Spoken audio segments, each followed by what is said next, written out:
ಹೊಸಕೋಟೆಯಲ್ಲೇ totally different ಹೊಡಿಬಡಿ. ನನಗೆ ಅವರಿಗೆ ಯಾವೊಂದು ವ್ಯತ್ಯಾಸ ಇಲ್ಲ. ಸೊ ನಿಮಗೆ ಪರ್ಸನಾಲಿಟಿ ಕೂಡ ಹಾಗೆ ಇದೆ. ವಯಸ್ಸಿರೋದ್ರಿಂದ ಸ್ವಲ್ಪ ಖಡಕ್ಕಾಗಿ ಕಾಣ್ಬೋದು, ಬಟ್ ಅವರ ಕಾರನ್ನ ಒಡೆದು ಕಳತನದ್ದೊಂದು ಪ್ರಕರಣ ಕೂಡ ಆಗಿತ್ತು. ಕಿಡಿಗೇಡಿಗಳು ಮಾಡಿದಂಥ ಪ್ರಯತ್ನ ಇತ್ತು. ಡೈರೆಕ್ಟರ್ಗಳು ಅಥವಾ ಪ್ರೊಡ್ಯೂಸರ್ಗಳು ಫೋಟೋ ಹಿಡ್ಕೊಂಡು ಬಂದು ಮಗನ್ ಹೀರೋ ಮಾಡಿ ಅಂತ ಏನಾದರೂ ಅಪ್ರೋಚ್ ಮಾಡಿದ್ದಾರೆ. ಹಣಬಲ ಇದ್ದರೆ ಮಾತ್ರ ಗೆಲುವು ಅಂತ. ನೀವು ಸೈಲೆಂಟ್ ಸಿಕ್ಸರ್ ಅಂತ. ಹಣಬಲದಿಂದ ಜನನ ನಾವು ಒಪ್ಸಕ್ಕಾಗಲ್ಲ, ಮೆಚ್ಚಕ್ ಸಾಧ್ಯನೇ ಇಲ್ಲ. Love marriage arrange marriage sir ತಮ್ಮದು? ಬೈಕ್ ಅಥವಾ ಕಾರ್ ಕ್ರೇಜ್ ಆ ಥರದ್ದು ಯಾವುದು ಇಲ್ವಾ? ಇವತ್ತಿಲ್ಲಿ ಹಣೆ ಮೇಲೆ ಏನು ನೀವು ಒಂದು ಮಚ್ಚೆ ತರ ಕಾಣ್ತಾ ಇದೆ, ಇಲ್ಲಿ ಅದು ಬೈಕ್ ಆಕ್ಸಿಡೆಂಟ್ ಆಗಿರ್ತಕ್ಕಂಥದ್ದು. ಆಮೇಲೆ ಹೆದರ್ಕೊಳ್ತಿದ್ರ ಅಂತ ಹೆಣ್ಮಕ್ಳು ಲೆಟರ್ ಬರೆಯೋದಕ್ಕೂ ನಿಮಗೆ? MTB ನಾಗರಾಜ್ ಅವ್ರ ಜೊತೆ ಫ್ರೆಂಡ್ಲಿ ಆಗಿರೋಣ ಸಾಕು. ನಮಸ್ಕಾರ ವೀಕ್ಷಕರೇ, ನೀವು ನೋಡ್ತಾ ಇದ್ದೀರಾ ನ್ಯಾಷನಲ್ ಟಿವಿ. ನಾನು ಸೈಯದ್ ಹಿದಾಯತ್. ಪೊಲಿಟಿಕ್ಸ್ ಅನ್ನುವಂಥದ್ದಕ್ಕೆ ತುಂಬ ಜನ ಫಿಟ್ ಆಗ್ತಾರೆ. ಅದು ಪರ್ಸ್ನಾಲಿಟಿ ವೈಸ್ ಆಗಿರಬಹುದು ಅಥವಾ ಮಾತನಾಡುವಂತಹ ಧಾಟಿಯಲ್ಲಿ ಆಗಿರಬಹುದು. ಪರ್ಸ್ನಾಲಿಟಿ ಅಂತಂದರೆ ಬಾಡಿಯ ಫಿಟ್ ಆ್ಯಂಡ್ ಫೈನ್ ವಿಚಾರದಲ್ಲಿ. ಒಂದು ಕಡೆ ಕ್ಷೇತ್ರ ಕೂಡ ಹಾಗೆ ಮತ್ತು ಲೀಡರ್ ಕೂಡ ಹಾಗೆ ರಗಡ್ ಮತ್ತು ರಾ. ಸೊ ನಮ್ಮ ಜೊತೆ ಜಾಯಿನ್ ಆಗ್ತಾ ಇರುವಂಥದ್ದು ಹೊಸಕೋಟೆ ವಿಧಾನಸಭಾ ಕ್ಷೇತ್ರದ ಶಾಸಕರು ಶರತ್ ಬಚ್ಚೇಗೌಡರು. ಸೊ ಬನ್ನಿ ಮಾತಾಡಿಸ್ತಾ ಹೋಗೋಣ. ಸರ್ ನಮಸ್ಕಾರ. ನಮಸ್ಕಾರ, ಚೆನ್ನಾಗಿದ್ದೀರಾ? ಆರಾಮ್ ಸರ್.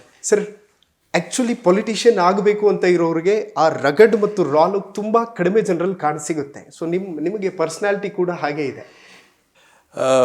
ಪರ್ಸನಾಲಿಟಿ ಬಗ್ಗೆ ನಾನು ಯಾವತ್ತೂ ಕೂಡ ಆಲೋಚನೆ ಮಾಡಿಲ್ಲ. ಓಕೆ. ರಾಜಕಾರಣಿಗೆ ಇವತ್ತು ನೀವು ನೋಡಿದ್ರೆ ಸ್ಟೀರಿಯೋಟಿಪಿಕಲ್ ರಾಜಕಾರಣಿ ಅಂತದ್ದಿಲ್ಲ. ಹೌದು. ನಾವು ಎಲ್ಲ ಥರದ ಜನ ನೋಡಿದ್ದೀವಿ. ಇವತ್ತು ನಾವು ರಾಹುಲ್ ಗಾಂಧಿ ಅಂತ ಸರಳವಾದವ್ರನ್ನು ನೋಡಿದ್ದೀವಿ. ಇನ್ನು ಸ್ವಲ್ಪ ಆಡಂಬರದಿಂದ ನಡ್ಕೊಳ್ಳೋಂಥವ್ರನ್ನ ನೋಡಿದ್ದೀವಿ. ಸಿದ್ದರಾಮಣ್ಣ ಅವರಂತ ಹಳ್ಳಿ ಸೊಗಡಿರೋಂಥವ್ರನ್ನ ನೋಡಿದ್ದೀವಿ. ಕರೆಕ್ಟ್. ನಾವು DK ಶಿವಕುಮಾರಣ್ಣವರಂತ ಖಡಕಿರೋರ ಥರ ನೋಡಿದ್ದೀವಿ. ಸೊ ಪೊಲಿಟಿಕ್ಸಲ್ಲಿ ಸ್ಟೀರಿಯೋಟಿಪಿಕಲ್ ಪೊಲಿಟಿಷಿಯನ್ ಲುಕ್ ಅಂತ ಇಲ್ಲ. ಬಟ್ ಇವತ್ತೇನು ನಾವು ಜನದ ಹತ್ರ ಅಪ್ರೋಚ್ ಆಗೋ ರೀತಿಯಲ್ಲಿ ಸರಳವಾಗಿರ್ಬೇಕನ್ನಂಥ ನಿಟ್ಟಿನಲ್ಲಿ ಒಂದು ಅಪ್ರೋಚ್ ಆಗಿದ್ದೀವಿ. ವಯಸ್ಸಿರೋದ್ರಿಂದ ಸ್ವಲ್ಪ ಖಡಕ್ಕಾಗಿ ಕಾಣ್ಬೋದೇನೋ, ಬಟ್ ನಡವಳಿಕೆಯಲ್ಲಿ ಆ ಥರ ಇಲ್ಲ. Okay, amazing. Sir what is politics according to you ಅಂತ? ಸರ್ ಪೊಲಿಟಿಕ್ಸ್ ಅಂದರೆ if you ask me what politics is, ರಾಜಕಾರಣ ಅಂತಂದರೆ ಅದು ಒಂದು ಸಮಾಜ ಸೇವೆಯ ಮುಂದುವರೆದ ಒಂದು ಭಾಗ.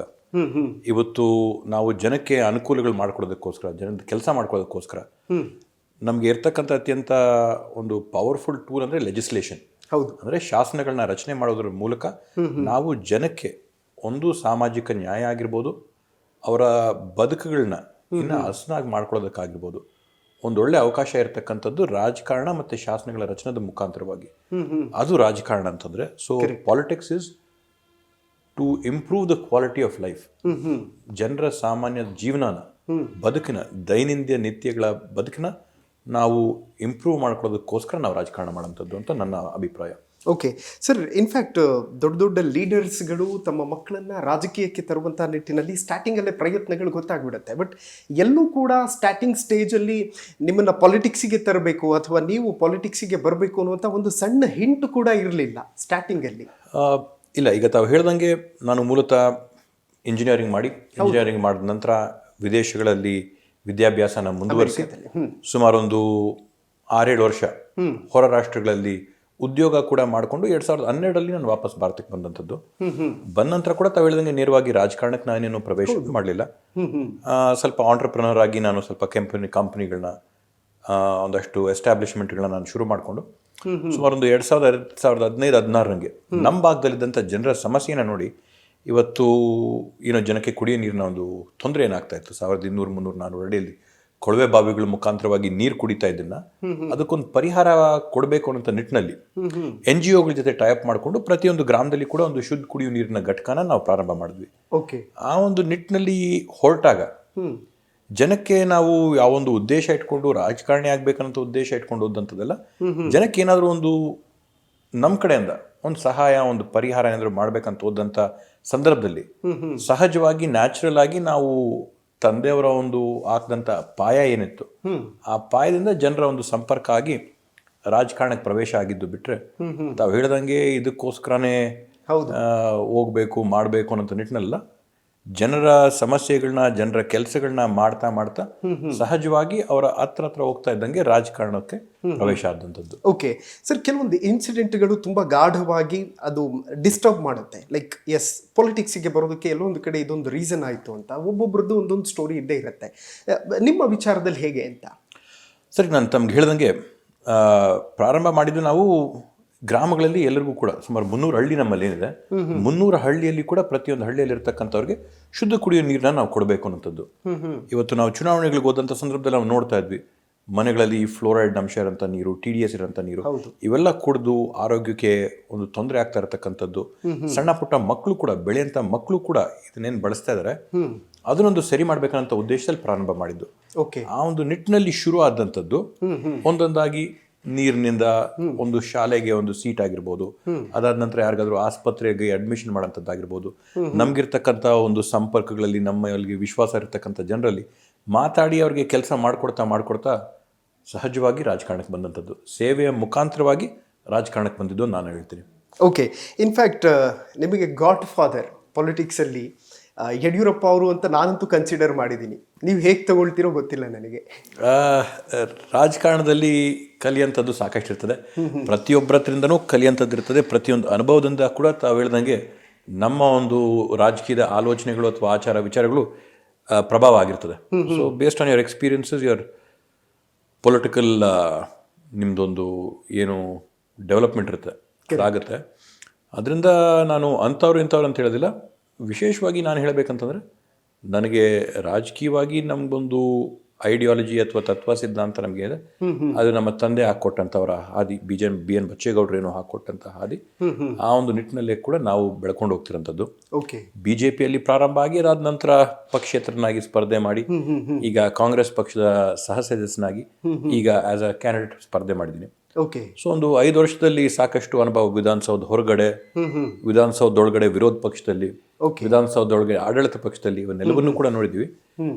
ಸೊ ಗಾಡ್ ಫಾದರ್ ಅಂತಂದ್ರೆ ನಾನು ಅನ್ಕೊಳ್ಳೋದು, ನಮ್ಮ ತಾಲೂಕಿನ ಜನತೆ ಯಾರಿದ್ದಾರೆ, they are my true godfathers. ಯಾರು ನನಗೆ ಮತ ಹಾಕಿದರೆ, ಯಾರು ನನಗೆ ಅವ್ರ ಸೇವೆ ಮಾಡೋಕ್ಕೆ ಅವಕಾಶ ಮಾಡಿಕೊಟ್ಟಿದ್ದಾರೆ, they are my true political godfathers. Beyond that ತಂದೆಯವರ ಏನೊಂದು ದಾರಿ ಇದೆ, ತಂದೆಯವರ ದಾರಿಯಲ್ಲಿ ನಾವು ನಡ್ಕೊಂಡು ಬಂದಿದ್ದೀವಿ.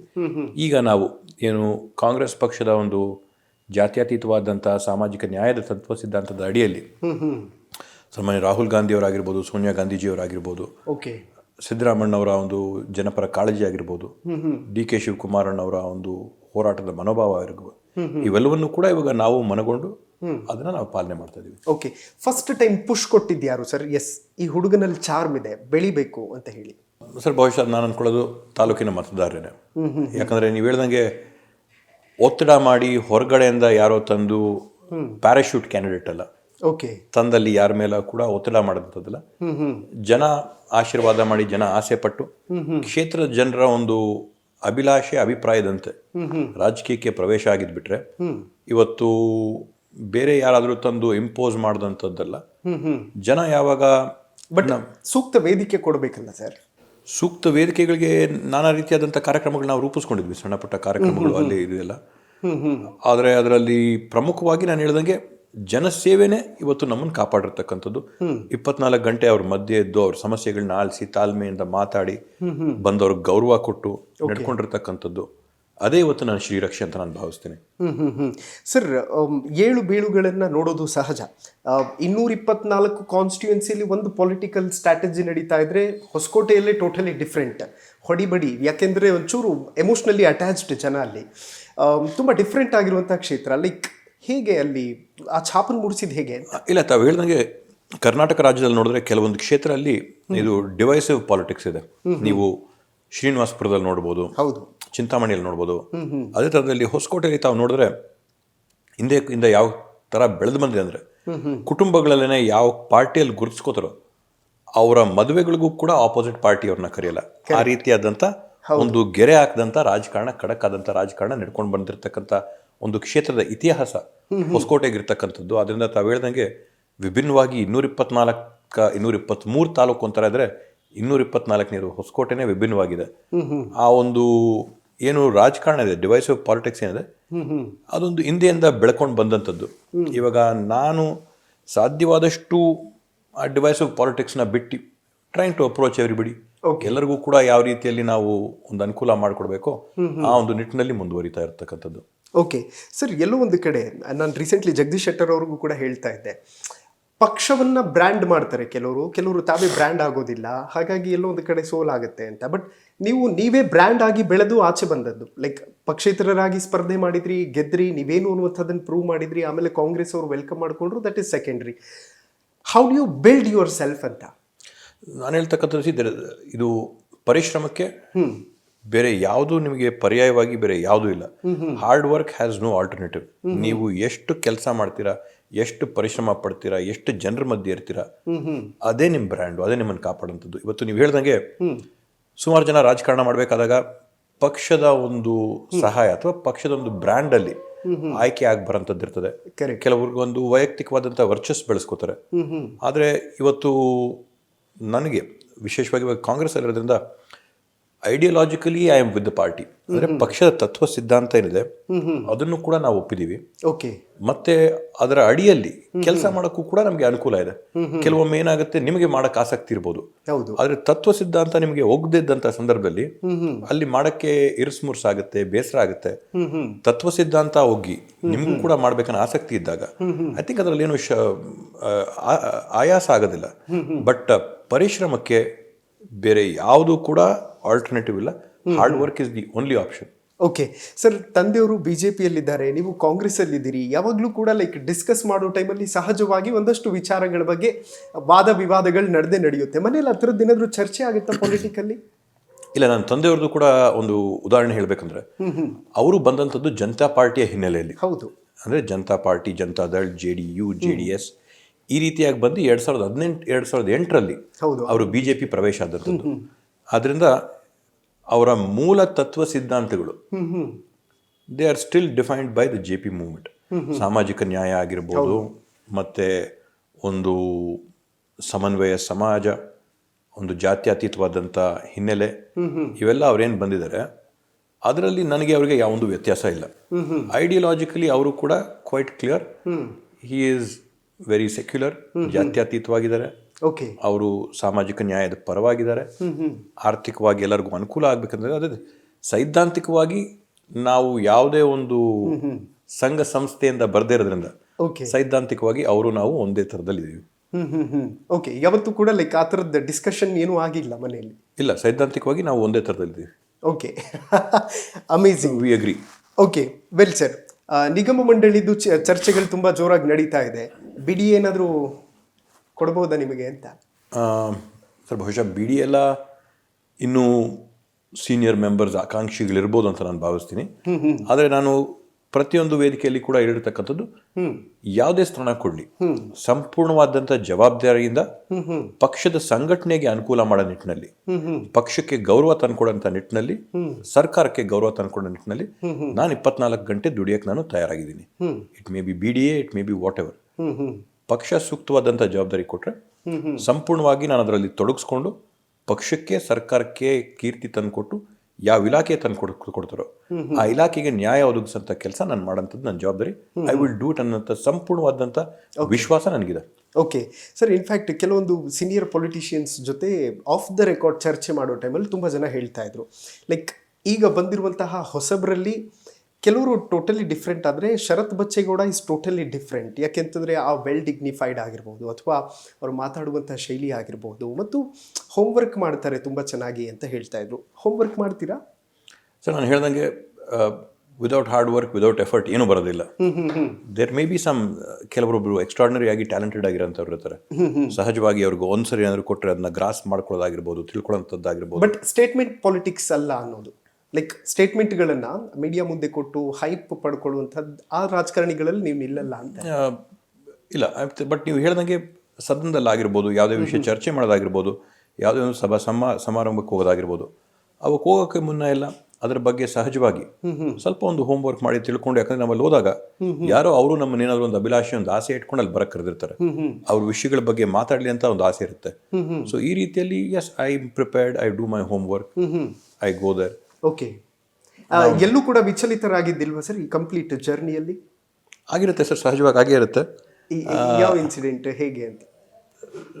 ಸುಮಾರು ಒಂದು ಇನ್ಸಿಡೆಂಟ್ ಇರುತ್ತೆ. ಬಟ್ ಆದರೆ ಮನಸ್ಸಲ್ಲಿ ಏನೇ ವಿಚಲಿತ ಆದರೂ ಕೂಡ ಹೊರಗಡೆ ನಾವು ಗಾಂಭೀರ್ಯನ ತೋರಿಸಲೇಬೇಕಾಗುತ್ತೆ, ಹೊರಗಡೆ ನಾವು ಕಂಪೋಸರ್ನ ಮೇಂಟೈನ್ ಮಾಡಲೇಬೇಕಾಗುತ್ತೆ. ಓಕೆ. ಹಲವಾರು ಇನ್ಸಿಡೆಂಟ್ ಇರುತ್ತೆ ಅಂಥದ್ದನ್ನು. ಈಗ ತಾವು ಉದಾಹರಣೆ ಹೇಳ್ದಂಗೆ ಪಕ್ಷದಲ್ಲಿ ಇದು ಟ್ರಾನ್ಸ್ಲೇಷನ್ ಮಾಡೋಕ್ಕೆ ನಮ್ಮನ್ನು ಭಾರತ್ ಜೋಡೋ ಯಾತ್ರೆ ಸಂದರ್ಭದಲ್ಲಿ ತುರುವೇಕೆರೆಗೆ ಕರ್ಕೊಂಡಿದ್ರು.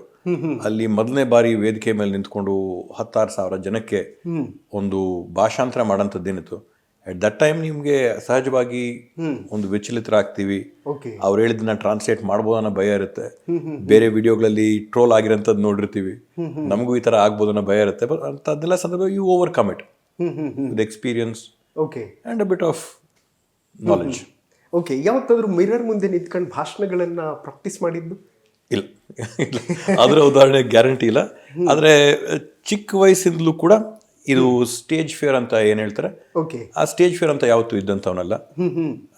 ಸೊ ತಾವು ಹೇಳ್ದಂಗೆ ಕಾಲೇಜಲ್ಲಿ ಕೂಡ ಏನಾದರೂ ವೇದಿಕೆ ಕಾರ್ಯಕ್ರಮಗಳಿದ್ರೆ ಯಾವುದೇ ಒಂದು ಸ್ಟೇಜ್ ಫಿಯರ್ ಹೆದರಿಕೆ ಇಲ್ಲದೆ, ಕಂಪನಿಯಲ್ಲಿ ಇರಬೇಕಾದಾಗ ಪ್ರೆಸೆಂಟೇಷನ್ಸ್ ಏನಾದರೂ ಮಾಡಬೇಕಾದಂಥ ಸಂದರ್ಭದಲ್ಲಿ ಅವು ಮಾಡಬೇಕಾದಕ್ಕೂ ಕೂಡ ಯಾವತ್ತೂ ಸ್ಟೇಜ್ ಫಿಯರ್ ಇಲ್ಲ.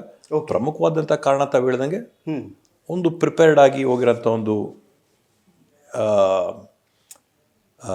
ಮೈಂಡ್ ಸೆಟ್ ಇರೋದ್ರಿಂದ, ಒಂದು ಯಾವತ್ತೂ ಕೂಡ ತಯಾರಾಕೊಂಡು ಹೋಗ್ಬೇಕನ್ನೋ ಮನೋಭಾವ ಇದರಿಂದ ಯಾವತ್ತೂ ಕೂಡ ವೇದಿಕೆಗಳ ಮೇಲೆ ಅಂತ ಸ್ಟೇಜ್ ಫಿಯರ್ ಅನುಭವಿಸಿಲ್ಲ ಅಂತ ನಾನಾದ್ರೂ ಭಾವಿಸ್ತೀನಿ. ಓಕೆ ಸರ್, ಪೊಲಿಟಿಕ್ಸ್ಗೆ ಎಂಟರ್ ಆಗೋಕ್ಕೂ ಬಿಫೋರ್ ನಿಮ್ಮ ತಂದೆಯವರು ತುಂಬ ದೊಡ್ಡ ರಾಜಕಾರಣಿ. ಸೊ ಅವ್ರ ಹತ್ರ ಯಾರಾದರೂ ಡೈರೆಕ್ಟರ್ಗಳು ಅಥವಾ ಪ್ರೊಡ್ಯೂಸರ್ಗಳು ಫೋಟೋ ಹಿಡ್ಕೊಂಡು ಬಂದು ಮಗನ್ ಹೀರೋ ಮಾಡಿ ಅಂತ ಏನಾದರೂ ಅಪ್ರೋಚ್ ಮಾಡಿ?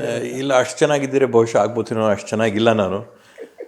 ಯಾರು ಕೂಡ ಪಿಕ್ಚರ್ಗೆ ಪ್ರೊಡ್ಯೂಸರ್ಗೆ ಯಾರು ಕೂಡ ಕೇಳಿಲ್ಲ, ಯಾವತ್ತೂ ಕೂಡ ಪ್ರಯತ್ನನೂ ಮಾಡಿಲ್ಲ. ಓಕೆ. ಲೈಕ್ ಮೂವೀಸ್ ಎಲ್ಲ ನೋಡ್ತೀರಿ ಸರ್? ಅಂಥ ದೊಡ್ಡ ಪಿಕ್ಚರ್ಗಳು, ಮೂವಿಗಳೆಲ್ಲ. I am a very big sports fan. ನನಗೆ ಯಾವಾಗಾದರೂ ಒಂದು ಮೈಂಡ್ ಫ್ರೀ ಆಗಬೇಕು, ರಿಲ್ಯಾಕ್ಸ್ ಆಗಬೇಕು ಅಂದರೆ ನನ್ನ ಒಂದು ಆಸೆ ಇರ್ತಕ್ಕಂಥದ್ದು, ನನಗೊಂದು ಔಟ್ಲೆಟ್ ಇರೋದು ಸ್ಪೋರ್ಟ್ಸ್. ನನಗೆ ಕ್ರಿಕೆಟ್ ಆಗಿರ್ಬೋದು, ಫುಟ್ಬಾಲ್ ಆಗಿರ್ಬೋದು, ಹಾಕಿ, ಕಬಡ್ಡಿ, ಯಾವುದೇ ಒಂದು ಮೈಂಡ್ ಫ್ರೀ ಆಗಬೇಕಾದಂಥ ಸಂದರ್ಭದಲ್ಲಿ ಕೆಲವೊಬ್ಬರು ಪಿಕ್ಚರ್ ನೋಡ್ಬೋದು, ಕೆಲವೊಬ್ಬರು ಹಾಡ್ ಕೇಳ್ಬೋದು. ನನಗೆ ಸ್ಪೋರ್ಟ್ಸ್ ಇಸ್ ಮೈ ರಿಲ್ಯಾಕ್ಸೇಷನ್. ಏನಾದರೂ ಪರ್ಟಿಕ್ಯುಲರ್ ಚೇಂಜಸ್ ಆಗಬೇಕು ಅಂತ ಅನ್ಸುತ್ತೆ ಸರ್? ಯಾಕೆಂತಂದ್ರೆ ಸ್ಪೋರ್ಟ್ಸ್ಗೆ ಎಲ್ಲೋ ಒಂದು ಕಡೆ ಪ್ರಾಮುಖ್ಯತೆಯನ್ನು ಕೊಡುವಂಥದ್ದು ಸರ್ಕಾರದ ಕಡೆಯಿಂದ ಒಂದು ವೇರಿಯೇಷನ್ ಇದೆ ಸರ್. ಈಗ ತಾವು ಕೇಳಿದ್ರೆ ಇದು ಒಂದು ದೇಶ ಯಾವ ಥರ ಅಭಿವೃದ್ಧಿ ಆಗಿದೆ, ಯಾವ ಥರ ಮುಂದುವರೆದಿದೆ ಅಂತಂದ್ರೆ, ನಾವು ಅದನ್ನ ಆ ರಾಷ್ಟ್ರದಲ್ಲಿ ಕ್ರೀಡೆಗೆ ಎಷ್ಟು ಒತ್ತು ಕೊಡ್ತಾರೆ, ಕ್ರೀಡೆಗೆ ಎಷ್ಟು ಅವಕಾಶ ಕೊಡ್ತಾರೆ, ಮತ್ತೆ ಇದರಲ್ಲಿ ನಮ್ಮ ಅಂತಾರಾಷ್ಟ್ರೀಯ ಮಟ್ಟದಲ್ಲಿ ಆಗಂತ ಕ್ರೀಡಾಕೂಟಗಳಲ್ಲಿ ನಾವು ಎಷ್ಟು ಪದಕಗಳನ್ನ ಪಡಿತೀವಿ, ಅದನ್ನ ಒಂದು ನೋಡಿದ್ರೆ ಇಟ್ಸ್ ಎನ್ ಇಂಡೆಕ್ಸ್. ಅಂದ್ರೆ ಯಾಕಂದ್ರೆ ಇಟ್ ಸ್ಟಾರ್ಟ್ಸ್ ಆಫ್ ಫ್ರಮ್ ನಿಮಗೆ ಒಳ್ಳೆ ಪೌಷ್ಟಿಕಾಂಶವಾದಂಥ ಆಹಾರ ಸಿಗ್ತಾ ಇದೆಯಾ, ಸೂಕ್ತವಾದಂಥ ನಿಮಗೆ ತರಬೇತಿ ಸಿಗ್ತಾ ಇದೆಯಾ, ಅದಕ್ಕೆ ಒಳ್ಳೆ ಮೂಲಭೂತವಾದಂಥ ಸೌಕರ್ಯಗಳಿದೆಯಾ, ಇವೆಲ್ಲ ಇದ್ರೆ ಮಾತ್ರ ನಾವು ಪದಕಗಳನ್ನ ಪಡ್ಕೋಬಹುದು. ಇವತ್ತು ಅದರಲ್ಲಿ ನಾವು ನೋಡಿದ್ರೆ ಭಾರತದಲ್ಲಿ ಒಂದು ಕಾಲದಲ್ಲಿ ನಾವು ಒಂದು ಬ್ರಾನ್ಸ್ ಮೆಡಲ್ ಬಂದ್ರೆ ಸಾಕಪ್ಪ ಅಂತ ದೇಶ ಇದ್ದಿದ್ದು, ಇವತ್ತು ಹಲವಾರು ಚಿನ್ನದ ಪದಕಗಳನ್ನ ನಾವು ತಗೋತಾ ಇದೀವಿ. So there is good development happening. ಒಳ್ಳೆ ಪ್ರಗತಿ ಆಗ್ತಾ ಇದೆ. ಬಟ್ ಇನ್ನೂ ಮಾಡೋಂಥದ್ದು ಸಾಕಷ್ಟಿದೆ. ಒಳ್ಳೆ ಪೌಷ್ಟಿಕಾಂಶವಾದಂಥ ಆಹಾರ ನಾವು ಸಮಾಜದ ಕಟ್ಟಕಡೆ ಪ್ರಜೆಗೂ ಕೂಡ ಒದಗಿಸ್ಕೊಡೋಂಥದ್ದು ನಮ್ಮ ಜವಾಬ್ದಾರಿ. ಒಳ್ಳೆ ಗುಣಮಟ್ಟವಾದಂಥ ವಿದ್ಯಾಭ್ಯಾಸ. ನನ್ನ ಓವರ್ ಆಲ್ ಅವ್ರಿಗೆ ಪ್ರತಿಭೆ ಕಲೆಯಲ್ಲಿರ್ಬೋದು, ಅವ್ರಿಗೆ ಪ್ರತಿಭೆ ಕ್ರೀಡೆಯಲ್ಲಿರ್ಬೋದು, ಕೆಲವೊಬ್ಬರಿಗೆ ಶಿಕ್ಷಣದಲ್ಲಿರ್ಬೋದು, ಅವೆಲ್ಲವನ್ನೂ ಕೂಡ ಅವ್ರ ಪ್ರತಿಭೆನ ಪ್ರದರ್ಶನ ಮಾಡೋಂಥ ರೀತಿಯಲ್ಲಿ ನಾವು ನಮ್ಮ ಒಂದು ಶಾಲೆಯ ಶಿಕ್ಷಣದ ವ್ಯವಸ್ಥೆನ ಆ ಒಂದು ನಿಟ್ಟಿನಲ್ಲಿ ರೂಪಿಸ್ಬೇಕಾಗತ್ತೆ. ಈಗಾಗಲೇ ನಮ್ಮ ಸರ್ಕಾರ ಸಾಕಷ್ಟಂಥ ಕೆಲಸಗಳು, ಇವತ್ತು ಮಧ್ಯಾಹ್ನದ ಬಿಸಿ ಊಟ ಆಗಿರ್ಬೋದು, ಕ್ಷೀರಭಾಗ್ಯ ಆಗಿರ್ಬೋದು, ಮಕ್ಕಳಿಗೆ ಕೊಡ್ತಾ ಇರತಕ್ಕಂಥ ಪೌಷ್ಟಿಕಾಂಶದ ಮೊಟ್ಟೆ, ಚಿಕ್ಕಿ ಆಗಿರ್ಬೋದು, ಈ ಎಲ್ಲ ರೀತಿಯಲ್ಲಿ we are working towards that. Okay sir, ತುಂಬ ಜನ ರಾಜಕಾರಣಿಗಳಿಗೆ ಮನೆಯಿಂದ ಸಪೋರ್ಟ್ ಸಿಗುವಂಥದ್ದು ಲೈಕ್ ತೀರಾ ಕಡಿಮೆ. ಸ್ಟಾರ್ಟಿಂಗಲ್ಲಿ ಬೇಡ, ಬೇಕು, ಆ ಥರದ್ದಿರುತ್ತೆ. ಇನ್ಫ್ಯಾಕ್ಟ್ ನಿಮ್ಮ ಹೆಂಡತಿ ಕೂಡ ನಿಮಗೆ ಹೆಗಲಿಗೆ ಹೆಗಲು ಕೊಟ್ಟು ಕೆಲಸ ಮಾಡಿದವರು ಫೀಲ್ಡಲ್ಲಿ. ಇನ್ಫ್ಯಾಕ್ಟ್ ಅವರ ಕಾರನ್ನು ಹೊಡೆದು ಕಳ್ಳತನದ್ದೊಂದು ಪ್ರಕರಣ ಕೂಡ ಆಗಿತ್ತು. ಅದೊಂದೇ ಇನ್ಸಿಡೆಂಟ್ ಅಲ್ಲ, 2 ಬಾರಿ ಆ ಥರದ ಇನ್ಸಿಡೆಂಟ್ ನಡೆದಿದೆ ಅನ್ನುವಂಥದ್ದು. ಇಲ್ಲ, ಈ ಥರದ ಪ್ರಕರಣ ಅಂದರೆ ಇಲ್ಲಿ ಕಾರಲ್ಲಿ ಕಿಟಕಿ ಹೊಡೆದು ಅವ್ರ ಪರ್ಸ್ನ ಕದ್ದು ಅವರ ಮೊಬೈಲ್ ಫೋನ್ನ ತಗೊಳ್ಳೋಂಥ ಒಂದು ಹೀನಾಯವಾದಂಥ ಕೃತ್ಯ ಏನಿತ್ತು, ಅದು ಬಹುಶಃ 1 ಬಾರಿ ನಡೀತು. ಬಟ್ ಇವತ್ತು ಒಂದು ಅವರು ಸಕ್ರಿಯವಾಗಿ ಓಡಾಡ್ತಾ ಇದ್ರು ಅನ್ನೋಂಥ ನಿಟ್ಟಿನಲ್ಲಿ ಹೆಣ್ಮಕ್ಳಿಗೆ ಸಹಜವಾಗಿ ಹೆದರ್ಸಿದ್ರೆ ಮತ್ತೊಮ್ಮೆ ಅವರು ಹೊರಗಡೆ ಬರೋದಿಲ್ವೇನೋ, ಮನೆಯಲ್ಲೇ ಸೀಮಿತವಾಗ್ತಾರೇನೋ, ತಗೊಳ್ದಂಗೆ ವಿಚಲಿತರಾಗ್ತಾರೇನೋ, ಆ ಥರದಲ್ಲಿ ಕೆಲವೊಬ್ಬ ಕಿಡಿಗೇಡಿಗಳು ಮಾಡಿದಂಥ ಪ್ರಯತ್ನ ಇತ್ತು. ಆದರೆ ಬ್ರಾಡ್ಲಿ ಹೇಳಬೇಕಂದ್ರೆ ಇದು ಕೆಲವೊಂದು ಕಿಡಿಗೇಡಿಗಳ ಒಂದು ಪ್ರಯತ್ನ ಬಿಟ್ಟರೆ ಸಾಮಾನ್ಯವಾಗಿ ನಮ್ಮ ತಾಲೂಕಲ್ಲಿ ವಿರೋಧ ಪಕ್ಷದವರಾಗಿರ್ಬೋದು, ಸ್ವಂತ ಪಕ್ಷದವರಾಗಿರ್ಬೋದು, ಹೆಣ್ಮಕ್ಳಿಗೆ ಯಾವ ಥರದಲ್ಲಿ ಗೌರವ ಕೊಡಬೇಕು, ವಯಸ್ಸಾದವರು ಅವ್ರನ್ನ ಮಗಳಾಗಿ, ಸಮಾನವಾದಂಥವ್ರು ಅಕ್ಕ ತಂಗಿಯಾಗಿ ಅವ್ರನ್ನ ನೋಡಿಕೊಂಡು ಗೌರವ ಕೊಟ್ಟಂಥದ್ದನ್ನು ನಾನು ನೋಡಿದ್ದೀನಿ. ಅದರಿಂದ ಆ ಒಂದು ನಿಟ್ಟಿನಲ್ಲಿ ಅವರು ಸಕ್ರಿಯವಾಗಿ ಓಡಾಡ್ತಾ ಇದ್ದಾರೆ. ಓಡಾಡ್ತಾ ಇರೋ ನಿಟ್ಟಿನಲ್ಲಿ ಜನದ ಕಡೆಯಿಂದ ಯಾವ ರೀತಿಯಾದಂಥ ಗೌರವಗಳು ಸಿಗಬೇಕು, ಯಾವುದೇ ಒಂದು ಲಿಂಗ ತಾರತಮ್ಯ ಇಲ್ಲದೆ, ಡಿಸ್ಕ್ರಿಮಿನೇಷನ್ ಇಲ್ಲದೆ ಅವ್ರನ್ನ ಸ್ವೀಕಾರ ಮಾಡಿದಂಥದ್ದನ್ನು ಕೂಡ ನಾವು ನೋಡಿದ್ದೀವಿ. ಓಕೆ ಸರ್, ನಾನು that way I am lucky. She is actively working and people are accepting. Okay sir, ಮಹಾಭಾರತದಿಂದ ಹಿಡಿದು ಇಲ್ಲಿ ತನಕ ಕಲಿಯುಗದ ಜಯಲಲಿತಾವರೆಗೂ ಕೂಡ ಹೆಣ್ಣು ಮಕ್ಕಳಿಗೆ ಸ್ವಾಭಿಮಾನಕ್ಕೆ ಕೈ ಹಾಕಿದರೆ ತುಂಬ ಟ್ರಿಗರ್ ಆಗ್ತಾರೆ ಮತ್ತು ಕರೆಕ್ಟಾಗಿ ಆನ್ಸರ್ ಕೊಡ್ತಾರೆ. ಅವ್ರೇನಾದರೂ MP ಎಲೆಕ್ಷನ್ಗೆ ನಿಲ್ತಾರಾ ಅಂತ? ಇಲ್ಲ ಈಗ ನಾವು MP ಎಲೆಕ್ಷನ್ಗೆ ಅವರು ಆಕಾಂಕ್ಷಿನೂ ಅಲ್ಲ, ಅಥವಾ ನಮ್ಮಲ್ಲಿ ಯಾರು ಆಕಾಂಕ್ಷಿ ಕೂಡ ಇಲ್ಲ. ಈಗ ನಾವು MLA ಆಗಿ ಶಾಸಕರಾಗಿ ಆಯ್ಕೆ ಆಗಿದ್ದೀವಿ. ಜನರ ಮಧ್ಯೆ ನಿಂತು ಇವತ್ತು ಅವ್ರು ಕೊಟ್ಟರಂಥ ಮತಕ್ಕೆ ನಾವು ಅವರ ಋಣನ ತೀರಿಸಬೇಕಾದಂಥ ಕೆಲಸ ಇದೆ. ಓಕೆ, ಇವತ್ತಿದನ್ನ ಬರೀ ನಾನೊಬ್ಬನೇ ಅಲ್ಲ, ಅಥವಾ ನಾನೊಬ್ಬನ ಕೈಯಲ್ಲಿ ತೀರ್ಸಕ್ಕೂ ಕೂಡ ಸಾಧ್ಯ ಇಲ್ಲ. ಅವರು ಕೂಡ ಇದರಲ್ಲಿ ಸಕ್ರಿಯವಾಗಿ ನಿಂತು ಹೊಸಕೋಟೆ ತಾಲೂಕಿನ ಮತದಾರರ ಋಣ ಏನಿದೆ ಆ ತೀರ್ಸಂಥ ಕೆಲಸನ ಮೊದಲನೇ ಆದ್ಯತೆಯಲ್ಲಿ ನಾವು ಮಾಡ್ತೀವಿ. ಓಕೆ, ಯಾಕೆ ಕೇಳ್ತಾ ಇದ್ದೀನಿ ಅಂತಂದರೆ, ರೀಸೆಂಟ್ಲಿ ಬಚ್ಚೇಗೌಡ ಸರ್ ಜೊತೆ ಮಾತಾಡ್ತಿರೋ ಟೈಮಲ್ಲಿ ಅವ್ರು ಹೇಳ್ತಾ ಇದ್ರು, ಈ ಸತಿ ಎಲೆಕ್ಷನ್ಗೇನು ನಿಲ್ಲುವಂಥದ್ದೇನು ಆ ಥರದ್ದು ಅಟ್ಮಾಸ್ಫಿಯರ್ ಇಲ್ಲಪ್ಪ ಅಂತ ಹೇಳ್ತಾ ಇದ್ರು. ಇಲ್ಲ, ತಂದೆಯವ್ರಿಗೆ ಈಗಾಗಲೇ 82 ವರ್ಷ ಆಗಿದೆ. Is 82 years old. ಸುದೀರ್ಘವಾದಂಥ ರಾಜಕಾರಣದ ಒಂದು ಬದುಕಿನಲ್ಲಿ 1978ನೇ ಇಸ್ವಿಯಲ್ಲಿ ಪ್ರಾರಂಭ ಆದಂಥದ್ದು ಇವತ್ತು 2024ರವರೆಗೂ ಕೂಡ ಬರೋಂಥ ಒಂದು ರಾಜಕಾರಣದ ಜೀವನದಲ್ಲಿ ಯಾವುದೇ ಒಂದು ಕಪ್ ಚುಕ್ಕಿ ಇಲ್ಲದೆ, ಯಾವುದೇ ಒಂದು ತೊಂದರೆ ಇಲ್ಲದೆ, ಏನೂ ಇಲ್ಲದೆ ಅವ್ರು ಬಂದಿದ್ದಾರೆ. ಈಗ ಬದಲಾದಂಥ ರಾಜಕೀಯದ ವಾತಾವರಣದಲ್ಲಿ ನಾವೇ ನೋಡ್ತಾ ಇದ್ದೀವಿ, ಜನರ ಸೇವೆಯಲ್ಲಿ ಜನರ ಕೆಲಸ ಮಾಡ್ಕೊಳ್ಳೋಕ್ಕೆ 24 ಗಂಟೆ ಸಾಕಾಗ್ತಾ ಇಲ್ಲ. ಆ ಒಂದು ನಿಟ್ಟಿನಲ್ಲಿ ಕೆಲಸ ಮಾಡಬೇಕಾದಂಥದ್ದು. ಸಹಜವಾಗಿ ಒಂದು ವಯಸ್ಸಿನ ಒತ್ತಡ ಏನಿರುತ್ತೆ, ಅದ್ರ ಮೇರೆಗೆ ನಾವು ಕೂಡ ಅವ್ರಿಗೆ ತಾವು 50 ವರ್ಷಕ್ಕಿಂತ 5 ದಶಕಗಳಿಂದ ಜಾಸ್ತಿ ಜನರ ಸೇವೆ ಮಾಡಿದ್ರ, ನಮ್ಮ ಜೊತೆ ಸ್ವಲ್ಪ ಕಾಲ ಕಳೀರಿ, ನಮ್ಮ ಮೊಮ್ಮಕ್ಕಳ ಜೊತೆ ಸ್ವಲ್ಪ ನೋಡಿ ಅಂತೇಳಿ ಅವ್ರಿಗೆ ಸ್ವಲ್ಪ ರಿಟೈರ್ಮೆಂಟ್ ಆಗಲಿ ಅಂತ ನಾವು ಬಯಸಿದ್ದೀವಿ. ಓಕೆ, ನೀವು ಟೈಮ್ ಕೊಡೋಕ್ಕಾಗುತ್ತಾ ಫ್ಯಾಮಿಲಿಗೆಲ್ಲ? ಲೈಕ್ ಎಷ್ಟು ಅವರ್ ಟೈಮ್ ಕೊಡ್ತೀರಿ ಫ್ಯಾಮಿಲಿಗೆ ಅಂತ? ತಾಲೂಕಲ್ಲಿರ್ತಕ್ಕಂಥ ಪ್ರತಿಯೊಬ್ಬ ಮತದಾರ ಕೂಡ ನನ್ನ ಕುಟುಂಬ ಅಂತ ಬಯಸ್ಕೊಂಡು ಆ ಕುಟುಂಬಕ್ಕೆ ನಾವು ಸಮಯ ಕೊಡ್ತಾ ಇದ್ದೀವಿ. ಮೂವಿಗೆ ಏನಾದರೂ ಕರ್ಕೊಂಡು ಹೋಗಿ ಅಥವಾ ಎಲ್ಲೋ ಶಾಪಿಂಗ್ ಕರ್ಕೊಂಡು ಹೋಗಿ ಅಂತ ಸಹಜವಾಗಿ ಇದ್ದೇ ಇರುತ್ತೆ, ವೀಕೆಂಡ್ ಬಂದಾಗ ಹೋಗಲೇಬೇಕು ಅಂತ. ಅಥವಾ ಇಲ್ಲಪ್ಪ ಈ ಥರ ನಮ್ಮ ಮನೆಯಲ್ಲಿ ಮಾರ್ನಿಂಗ್ ತಿಂಡಿ ಆದರೂ ತಿನ್ನಬೇಕು, ಅಥವಾ ನೈಟ್ ಊಟನಾದರೂ ಒಟ್ಟಿಗೆ ಕೂತ್ಕೊಂಡು ಮಾಡೋಣ, ಆ ಥರದ್ದು ಪ್ಲಾನ್ಸ್ ಎಷ್ಟೋ ಸತಿ ಕೈ ಕೊಟ್ಟಿರೋದಿರುತ್ತೆ. ಅದು ಸಹಜವಾಗಿ ಕಷ್ಟ ಆಗುತ್ತೆ. ತಾವು ಹೇಳ್ದಂಗೆ ಫ್ಯಾಮಿಲಿ ಟೈಮ್ ಅಂತ ಏನಿರುತ್ತೆ, ಹೆಂಡತಿ ಮಕ್ಕಳು ಸಹಜವಾಗಿ ಕಡಿಮೆನೇ. ಓಕೆ, ಆದರೆ ಏನು ಟೈಮ್ ಸಿಗುತ್ತೋ ಅದನ್ನ ಕ್ವಾಲಿಟಿ ಟೈಮ್ ಅಂದರೆ, ಮಕ್ಕಳ ಇವತ್ತು ಸ್ಕೂಲ್ ಡೇಸ್ ಏನಾದರೂ ಕಾರ್ಯಕ್ರಮ ಇದ್ದರೆ, ನಂದು ಯಾವುದೇ ರಾಜಕೀಯದ ಕಾರ್ಯಕ್ರಮ ಇದ್ರೂ ಕೂಡ ಅದನ್ನು ಒಂದು ಬದಿಗಿಟ್ಟು ಮಕ್ಕಳಿಗೆ ಏನು ಟೈಮ್ ಕೊಡಬೇಕು ಆ ಟೈಮ್ನ ಕೊಡೋಂಥದ್ದಾಗಿರ್ಬೋದು. ಓಕೆ, ಮಾಲ್ಗಳಿಗೆ, ಮೂವಿಗಳಿಗೆ, ಹೋಟ್ಲ್ಗಳಿಗೆ ಹೋಗೋಕ್ಕಾಗದೇ ಇರ್ಬೋದು, ಬಟ್ ಸಿಕ್ಕಿದಂಥ ಸಮಯ ಅವ್ರ ಜೊತೆ ಯಾವ್ದಾದ್ರು ಒಂದು ಆಕ್ಟಿವಿಟಿ ಮಾಡೋದು, ಮಕ್ಕಳ ಜೊತೆ ಏನಾದ್ರು ಸಣ್ಣ ಪುಟ್ಟ ಕೇಕೋ ಅಡುಗೆನ ಏನಾದ್ರು ಮಾಡಿದ್ರೆ ಅವ್ರಿಗೆ ಆಸೆ, ಅಡುಗೆ ಎಲ್ಲ ಮಾಡ್ತೀರಾ, ಅದನ್ನ ಸಣ್ಣ ಪುಟ್ಟದಾಗಿ ಅವ್ರ ಜೊತೆಗೆ ಸೇರ್ಕೊಂಡು ಏನಾದ್ರು ಒಂದು 1/2-3/4 ಗಂಟೆ ಮಾಡೋಂಥದ್ದಾಗಿರ್ಬೋದು. ಯಾವುದೋ ಒಂದು ಆರ್ಟ್ಸ್ ಆ್ಯಂಡ್ ಕ್ರಾಫ್ಟ್ಸ್ ಪ್ರಾಜೆಕ್ಟ್ ಆದರೆ ಸಿಕ್ಕಿದ್ರೆ ಜೊತೆಗೆ ಮಾಡೋಂಥದ್ದಾಗಿರ್ಬೋದು. ಸೊ ಆ ರೀತಿಯಲ್ಲಿ ಒಂದು ಸಮಯನ ಕಳಿಯೋಂಥದ್ದಾದ್ರೆ ಮಾಲು, ಹೋಟ್ಲು ಇವೆಲ್ಲ ಸ್ವಲ್ಪ ಅದರಲ್ಲಿ ಕಡಿಮೆನೆ. ಅವ್ರ ಜೊತೆ ಏನು ತೊಡಗಿಸ್ಕೊಂಡು ಇಂಟ್ರಾಕ್ಟಿವ್ ಆಗಿ ಏನು ಸಾಧ್ಯನೋ ಅದನ್ನ ಮಾಡೋಂಥದ್ದು ಸಹಜವಾಗಿ ಅವ್ರ ಜೊತೆ ನಾನು ಸ್ಪೆಂಡ್ ಮಾಡೋಂಥದ್ದು. ಓಕೆ, ಫ್ಯಾಷನ್ ಫ್ರೀಕಾ ನೀವು? ಇಲ್ಲ, ಫ್ಯಾಷನ್ ಫ್ರೀಕ್ ಇಲ್ಲೇ ಇಲ್ಲ. ನಾನಿವತ್ತು ಈ ಬಟ್ಟೆ ತಗೊಂಡಿರ್ತಕ್ಕಂಥ ಕಾರಣ, ಎಲ್ಲರೂ ಅಂದ್ಕೊಳ್ಳೋದು ರಾಜಕಾರಣಿಯಾಗಿ ಒಂದು ಪರ್ಸನಾಲಿಟಿ ಥರ ಕಾಣಿಸ್ಲಿ ಅಂತ, ಲುಕ್ ಇರಲಿ ಅಂತ. ಇವತ್ತು ವೈಟ್ ಪ್ಯಾಂಟು, ವೈಟ್ ಜುಬ್ಬ ಬೀರುವಲ್ಲಿ ಒಂದು 8 ತೆಗೆದು ಹಾಕೊಳ್ಳೋದು, ಬೆಳಗ್ಗೆ ಅದಕ್ಕೊಂದು ಕೋಟ್ ಹಾಕೊಂಡು ಹೊರಗಡೆ ಬಂದ್ರೆ ಯೋಚನೆ ಕೂಡ ಮಾಡಬೇಕಾಗಿಲ್ಲ ಫ್ಯಾಷನ್ ಬಗ್ಗೆ ಅನ್ನೋ ನಿಟ್ಟಿನಲ್ಲಿ ಈ ಡ್ರೆಸ್ನ ನಾನು ತಗೊಂಡಿರ್ತಕ್ಕಂಥದ್ದು. ಇಲ್ದರೆ ಯಾವ ಪ್ಯಾಂಟಿಗೆ ಯಾವ ಶರ್ಟ್ ಮ್ಯಾಚ್ ಮಾಡೋದು, ಯಾವ ಶರ್ಟಿಗೆ ಯಾವ ಕೋಟ್ ಮ್ಯಾಚ್ ಮಾಡೋದು ಬೇಡ ಅಂತೇಳಿ as simple and outfit as possible ಮಾಡ್ಕೊಂಡಿರೋಂಥದ್ದು. ಸೊ ಫ್ಯಾಷನ್ ಬಗ್ಗೆ ಎಲ್ಲ ಇಲ್ಲ, ಅಷ್ಟೆಲ್ಲ ತಲೆ ಕೆಡ್ಸ್ಕೊಂಡಂಥವನ್ನಲ್ವೇ ಇಲ್ಲ. ಓಕೆ, ವೆಲ್ ಸರ್, ಒಂದು ಇನ್ಸಿಡೆಂಟ್, ಜಮೀನನ್ನ ದಾನ ಮಾಡ್ತೀರಿ, 6 ಕೋಟಿ ಮೌಲ್ಯದ ಜಮೀನನ್ನ, ಆ ಪ್ರಸಂಗ ಏನು ಅಂತ, ಯಾಕೆ ದಾನ ಮಾಡಬೇಕು ಅಂತ? ಸರಿ, ಇಲ್ಲ, ಅದರಲ್ಲಿ ಏನಾಗಿತ್ತು, ಒಂದು ನಮ್ಮ ತಾಲೂಕಲ್ಲಿರ್ತಕ್ಕಂಥ ಒಕ್ಕಲಿಗರ ಸಂಘದವರು ಅವರೊಂದಷ್ಟು ಹಣನ ಕಲೆಕ್ಟ್ ಮಾಡಿಕೊಂಡು, ಅದರ ಜೊತೆಗೆ ತಾಲೂಕಲ್ಲಿ ಒಂದು ಒಕ್ಕಲಿಗರ ಸಂಘಕ್ಕೆ ಜಾಗ ಇಲ್ಲ ಅಂತ ನಿಟ್ಟಿನಲ್ಲಿ ಒಂದು ಜಾಗನ ಕೊಂಡ್ಕೊಡಿ ಅಂತ ಹೇಳಿದ್ದಾರೆ. ಸೊ ಆ ಜಾಗನ ಕೊಂಡ್ಕೊಳ್ಳೋಂಥ ಸಂದರ್ಭದಲ್ಲಿ ಆ ಜಾಗನ ಯಾರು ಮಾರಾಟ ಮಾಡ್ತಾ ಇದ್ದಾರೆ ಬಚ್ಚೇಗೌಡರಿಗಾದ್ರೆ ಕೊಡ್ತೀವಿ, ಬಚ್ಚೇಗೌಡರು ಬಿಟ್ಟರೆ ಇನ್ನು ಬೇರೆ ಯಾರಿಗೂ ಕೊಡೋದಲ್ಲ ಅನ್ನೋದ್ರಲ್ಲಿ ಜಮೀನಿನ ಮಾಲೀಕರು ಹೇಳ್ತಾರೆ.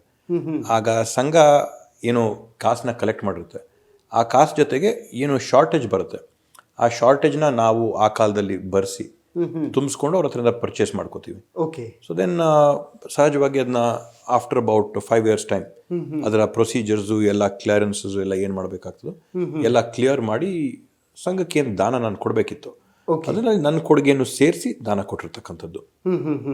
ಸರ್, ಇನ್ಫ್ಯಾಕ್ಟ್ ಪ್ರಗತಿಯ ಪ್ರತಿಮೆ ಕೆಂಪೇಗೌಡರದ್ದು ದೇವನಹಳ್ಳಿಯಲ್ಲಿ ಮಣ್ಣು ಸಂಗ್ರಹ ಮಾಡುವಂತಹ ಸಂದರ್ಭದಲ್ಲಿ ನಿಮ್ಗೆಲ್ಲೋ ಒಂದು ಕಡೆ ಹರ್ಟ್ ಆಗಿತ್ತು. ಎಸ್, ನಮ್ಮನ್ನೆಲ್ಲ ವಿಶ್ವಾಸಕ್ಕೆ ತಗೊಂಡಿಲ್ಲ, ನಮ್ಮನ್ನು ಯಾರನ್ನೂ ಕೂಡ ಇನ್ವೈಟ್ ಮಾಡಿಲ್ಲ ಅಂತ. ಯಾಕೆ ಆ ಟೈಮಲ್ಲಿ ಹಾಗಾಯಿತು ಅಂತ? ಈಗ ವಿಶೇಷವಾಗಿ ನಾಡಪ್ರಭು ಕೆಂಪೇಗೌಡರ ಇತಿಹಾಸ ಹೇಳ್ಬೇಕಂದ್ರೆ ಒಂದು ಕಡೆ ಎಲ್ಲೋ ತಂದೆ ಕಡೆಯವರಾಗಿರ್ಬೋದು, ತಾಯಿ ಕಡೆಯವರಾಗಿರ್ಬೋದು, ಆ ಒಂದು ವಂಶದಿಂದ ಬಂದಂಥವ್ರು, ಆ ಒಂದು ಪೀಳಿಗೆಗೆ ಸೇರಿದಂಥವ್ರು, ಆ ಒಂದು ಸಂತತಿಗೆ ಸೇರಿದಂಥವ್ರು ನಾವು. ಆ ಒಂದು ಮಣ್ಣಿನ ಸಂಗ್ರಹಣೆ ಮಾಡಬೇಕಾದಾಗ ಏನು ರಥಗಳು ಬರ್ತಾ ಇದ್ವು, ಆ ರಥಗಳು ಬರಬೇಕಾದಂಥ ಸಂದರ್ಭದಲ್ಲಿ ಪಕ್ಷಾತೀತವಾಗಿ ಕರೆಕ್ಟ್ ಯಾರ್ಯಾರಲ್ಲಿ ಇದಾರೋ ಅವ್ರನ್ನೆಲ್ಲರೂ ಕೂಡ ವಿಶ್ವಾಸ ತಗೊಂಡು ಮಾಡಬೇಕಾದಂಥದ್ದು. ಆದರೆ ಅದಕ್ಕೊಂದು ರಾಜಕೀಯದ ಬಣ್ಣ ಬಳಿಯಂಥ ಒಂದು ಪ್ರಯತ್ನ ಏನಾಗಿತ್ತು ಆ ಸಂದರ್ಭದಲ್ಲಿ, ಅದನ್ನು ನಾನು ಖಂಡಿಸ್ತಾ ಯಾವತ್ತು ಒಂದು ಪ್ರತಿಭಟನೆ ಮಾಡಿದ್ದೆ. ಅಂದರೆ ತಾಲೂಕಿಗೆ ಇದಕ್ಕೆ ಸಂಗ್ರಹಣೆ ಮಾಡಕ್ಕೆ ಬರ್ತಾ ಇದೆ, ಅವ್ರ ವಂಶಸ್ಥರಾಗಿ ನಾವಿದ್ದೀವಿ, ಜನಪ್ರತಿನಿಧಿಯಾಗಿ ಶಾಸಕರಾಗಿ ನಾವು ಅಲ್ಲಿದ್ದೀವಿ, ಕರೆಕ್ಟ್. ಆದರೆ ಯಾರು ಕೂಡ ಅದನ್ನ ಕರೆದಿಲ್ಲ, ಮಾಡಿಲ್ಲ, ಏಕಾಏಕಿಯಾಗಿ ಅದು ಬರ್ತಾ ಇದೆ ಅಂತಂದ್ರೆ ಅದಕ್ಕೆ ಸೂಕ್ತವಾದಂಥ ಗೌರವ ಸಿಕ್ಕಿಲ್ಲ ಅನ್ನೋ ನಿಟ್ಟಿನಲ್ಲಿ ನಾವು ಪಕ್ಷಾತೀತವಾಗಿ ಅದನ್ನ ಸ್ವಾಗತ ಮಾಡೋಂಥದ್ದಕ್ಕೆ ರಾಜಕೀಯದ ಬಣ್ಣನ ಬಳಿದು ಅದನ್ನ ಸರ್ಕಾರಿ ಕಾರ್ಯಕ್ರಮ ಥರ ಏನು ಮಾಡಿದ್ರು, ಕರೆಕ್ಟ್, ಅದನ್ನ ನಾವು ಖಂಡಿಸಿದಂಥದ್ದು. ಸರ್, ತಂದೆಯವರು ಅಥವಾ ನೀವು ಲೈಕ್ ಏನೇ ಒಂದು ವಿಚಾರಗಳು ಅಥವಾ ಪೊಲಿಟಿಕಲ್ಲಿ ಏನೇ ಒಂದು ಚಾಲೆಂಜಸ್ ಬಂದಾಗ ಸಹಜವಾಗಿ ಮನೇಲಿ ಕೂತ್ಕೊಂಡು ಡಿಸ್ಕಸ್ ಮಾಡ್ತೀವಿ, ಅದೇನು ಹೇಗೆ ಮಾಡ್ಬೋದು, ಗೈಡೆನ್ಸ್ ತಗೊಳ್ಳೋದು ಸಹಜ. ನೀವು ಅವ್ರ ಹತ್ರ ಏನಾದರೂ ಗೈಡೆನ್ಸ್ ತಗೊಳ್ತೀರಿ? ಸರ್, ಬ್ರಾಡ್ಲಿ ತಂದೆಯವರ ಆಲೋಚನೆ ಅಂದರೆ ಅವರ ಮೈಂಡ್ ಸೆಟ್ ಯಾವ ಥರ ಇದೆ ಅಂತ ಹೇಳಿದ್ರೆ, ನಾವು ಚಿಕ್ಕಂದ್ಲಿಂದ ಕೂಡ ನೋಡಿ ಬಂದಾಗ ತಂದೆಯವ್ರಿಗೆ ನಾವು ಯಾವ ಥರದಲ್ಲಿ ನಡ್ಕೋಬೇಕು, ಯಾವ ಥರದಲ್ಲಿ ನಮ್ಮ ರಿಯಾಕ್ಷನ್ ಇರಬೇಕು ಅನ್ನೋಂಥದ್ದನ್ನ ಈಗಾಗಲೇ ಮನ್ಕೊಂಡಿದ್ದೀವಿ. ಇಂಪ್ಲಿಸಿಟ್ ಆಗಿ ನಮ್ಗೆ ಅದು ಗೊತ್ತಿದೆ. So I know what reaction he would expect. ಅವ್ರು ಯಾವ ಥರದಲ್ಲಿ ನಾವು ನಡ್ಕೋಬೇಕು, ಯಾವ ಥರದಲ್ಲಿ ಪ್ರತಿಕ್ರಿಯೆ ಕೊಡಬೇಕು ಅಂತ ಅವರು ಮನಸ್ಸಲ್ಲಿ ಆಲೋಚನೆ ಇಟ್ಕೊಂಡಿದ್ದಾರೆ. ಅದೀಗಾಗಲೇ ಗೊತ್ತಿರೋದ್ರಿಂದ 99% ಅವ್ರ ಆಲೋಚನೆ ನಮ್ಮ ಆಲೋಚನೆ ಪ್ಯಾರಲೆಲ್ ಆಗಿ ರೈಲ್ವೆ ಟ್ರ್ಯಾಕ್ ಇದ್ದಂಗೆ, ಎಲ್ಲೋ 1% ವ್ಯತ್ಯಾಸ ಇರ್ಬೋದು ಬಿಟ್ರೆ ಅವ್ರದ್ದೇ ಒಂದು ಆಲೋಚನೆ, ನಂದೇ ಒಂದು ಬೇರೆ ಆಲೋಚನೆ ಕೂತ್ಕೊಂಡು ಅದನ್ನ ಸಮನ್ವಯಕ್ಕೆ ಬರಬೇಕಾದಂತ ಯಾವುದೋ ಒಂದು ಸಂಗತಿಗಳು ನಡೆದಿಲ್ಲ. ನಾನು ಯಾವ ಥರದಲ್ಲಿ ನಾನು ಪ್ರತಿಕ್ರಿಯೆ ಕೊಡ್ಬೇಕಂತ ನಾನು ಆಲೋಚಿಸಿರ್ತೀನೋ, ತಂದೆಯವರ ಒಂದು ಆಲೋಚನೆ ಕೂಡ ಅದೇ ಒಂದು ದಿಕ್ಕಲ್ಲಿರುತ್ತೆ. So we're in terms of thoughts we're very similar. Okay sir, in fact ನನಗೆ ಈಗಲೂ ಕೂಡ ನೆನಪಿದೆ, ಅನುದಾನ ತಡೆ ಹಿಡಿಯುವಂಥ ಒಂದು ಪ್ರಯತ್ನ ಈ ಹಿಂದಿನ ಸರ್ಕಾರದಲ್ಲಿ ನಡೆದಾಗ ನೀವೊಂದು ಪ್ರೆಸ್ ಮೀಟ್ ಮಾಡ್ತೀರಿ, ಅದರಲ್ಲಿ ಹೇಳ್ತೀರಿ ಲೈಕ್ ಅನುದಾನವನ್ನು ತಡೆ ಹಿಡಿಯುವಂಥ ಒಂದು ಪ್ರಯತ್ನಗಳಾಗ್ತಾ ಇದೆ MTB ನಾಗರಾಜ್ ಅವ್ರ ಕಡೆಯಿಂದ ಅಂತ. ಅಂದರೆ ಕ್ಷೇತ್ರದ ಜನ ಅಷ್ಟೆಲ್ಲ ಆಶೀರ್ವಾದ ಮಾಡಿದ್ರು, ಯಾಕೆ ಆ ಥರದ ಪ್ರಯತ್ನವನ್ನು ಮಾಡಿದ್ರು MTB ಅವರು? ಇವತ್ತು ತಾವು ಹೇಳ್ದಂಗೆ 2023 ನವೆಂಬರ್-ಡಿಸೆಂಬರ್ ತಿಂಗಳಲ್ಲಿ ಏನು ಮುಖ್ಯಮಂತ್ರಿಗಳ ವಿಶೇಷ ಅನುದಾನದಲ್ಲಿ BJPಯಲ್ಲಿರ್ತಕ್ಕಂಥ ಶಾಸಕರುಗಳಿಗೆ ಸುಮಾರೊಂದು 50 ಕೋಟಿಯಷ್ಟು ಅನುದಾನಗಳನ್ನ ಬಿಡುಗಡೆ ಮಾಡಿದ್ರು. ವಿರೋಧ ಪಕ್ಷದಲ್ಲಿರ್ತಕ್ಕಂಥ ಶಾಸಕರುಗಳಿಗೆ ಒಂದು 10 ರಿಂದ 15 ಕೋಟಿಯಷ್ಟು ಅನುದಾನನ ಬಿಡುಗಡೆ ಮಾಡಿಕೊಟ್ಟಿದ್ರು. ಆ ಅನುದಾನನ ನಾವು ಹೆಡ್ ವೈಸ್ ಡಿಸ್ಟ್ರಿಬ್ಯೂಟ್ ಮಾಡಿ, ಡಿವೈಡ್ ಮಾಡಿ RDPRಗೆ, PWDಗೆ ಎಲ್ಲಕ್ಕೂ ಕೂಡ ನಾವು ಹಂಚಿದಂಥ ಸಂದರ್ಭದಲ್ಲಿ ಆ ಒಂದು ಅನುದಾನನ ತಡೆ ಹಿಡಿಯೋಕ್ಕೆ ಈ ಹಿಂದೆ ಇದ್ದಂಥ ಮಾಜಿ ಹಾಲಿ ವಿಧಾನ ಪರಿಷತ್ ಸದಸ್ಯರು, ಮಾಜಿ ಸಚಿವರು ಸ್ವಲ್ಪ ಒಂದು ಅಡಚಣೆ ಮಾಡಿದರು. ರಾಜಕಾರಣದಲ್ಲಿ ಬಹುಶಃ ಪ್ರಗತಿನ ನಾವು ನಿಲ್ಲಿಸಿದ್ರೆ, ಇವರ ಅಭಿವೃದ್ಧಿನ ನಾವು ತಡೆ ಮಾಡಿದ್ರೆ ಅಲ್ಲಿ ಜನ ಬೇಸರಗೊಂಡು ಮತ ಬದಲಾವಣೆ ಆಗ್ಬೋದು ಅಂತ ನಿಟ್ಟಿನಲ್ಲಿ ರಾಜಕೀಯದ ಒತ್ತಡನ ಒಂಥರ ಹೇರಿದ್ರು. ಅಲ್ಲಿ ಅದನ್ನ ವಿರೋಧ ಮಾಡಿ ಸಾಕಷ್ಟು ಹೋರಾಟನ ಸದನದೊಳಗಡೆ ಶಾಸಕರುಗಳ ಹತ್ರ, ಚೀಫ್ ಸೆಕ್ರೆಟರಿ ಹತ್ರ, ಮುಖ್ಯಮಂತ್ರಿಗಳ ಹತ್ರ, ಎಲ್ಲರ ಹತ್ರ ಕೂಡ ಮಾಡಿ ಮಾತಾಡಿ ಬಂದ ನಂತರ ಅದರಲ್ಲಿ ಯಾವುದರಲ್ಲಿ ಕೂಡ ನ್ಯಾಯ ಸಿಗದೆ ಇದ್ದಂಥ ಸಂದರ್ಭದಲ್ಲಿ ವಿಧಾನಸೌಧದಲ್ಲಿದ್ದಂಥ ಗಾಂಧೀಜಿಯವರ ಪ್ರತಿಮೆ ಹತ್ರ ಪ್ರತಿಭಟನೆನ ಮಾಡಬೇಕಾದಂಥ ಸಂದರ್ಭ ಆಯಿತು. ಓಕೆ ಸರ್, ಕಾಂಗ್ರೆಸ್ಸಿಗೆ ಬರುವಂತಹ ಒಂದು ಪ್ರಸಂಗ ಯಾಕೆ ಬಂತು ಅಂತ? ಯಾಕೆಂತಂದರೆ ಇಂಡಿಪೆಂಡೆಂಟ್ ಆಗಿ ಗೆದ್ದಿದ್ರಿ, ಮತ್ತು ಇನ್ಫ್ಯಾಕ್ಟ್ ನಿಮಗೆ ಫಸ್ಟ್ ಎಲೆಕ್ಷನಲ್ಲಿ ಕಾಂಗ್ರೆಸ್ ಏನು ಲೈಕ್ ಬೆಳ್ಳಿ ಸ್ಪೂನ್ ಕೊಟ್ಟು ಅಥವಾ ಬೆಳ್ಳಿ ತಟ್ಟೆನ ಕೊಟ್ಟು ವೆಲ್ಕಮ್ ಮಾಡಿದ್ದು ಕೂಡ ಇಲ್ಲ. ಅವ್ರು ಸಪೋರ್ಟ್ ಕೂಡ ಮಾಡಿರಲಿಲ್ಲ ಆ ಟೈಮಲ್ಲಿ, ಕ್ಯಾಂಡಿಡೇಟ್ ಹಾಕಿದ್ರು. ಹೌದು. ಇದು ಯಾಕೆ ಕಾಂಗ್ರೆಸ್ಸಿಗೆ ಬಂದ್ರಿ ಅಂತ? ನಾನು ತಮ್ಗೆ ಹೇಳ್ದಂಗೆ ಸೈದ್ಧಾಂತಿಕವಾಗಿ ಕಾಂಗ್ರೆಸ್ಸಿನ ತತ್ವ ಸಿದ್ಧಾಂತ ಏನಿದೆ ಅದರ ಪರವಾಗಿನೇ ಬಂದಿರತಕ್ಕಂಥದ್ದು. ಮತ್ತೆ ಕಾಂಗ್ರೆಸ್ಸಲ್ಲಿರ್ತಕ್ಕಂಥ ನಾಯಕತ್ವನ ನಾವು ನೋಡಿದ್ವಿ.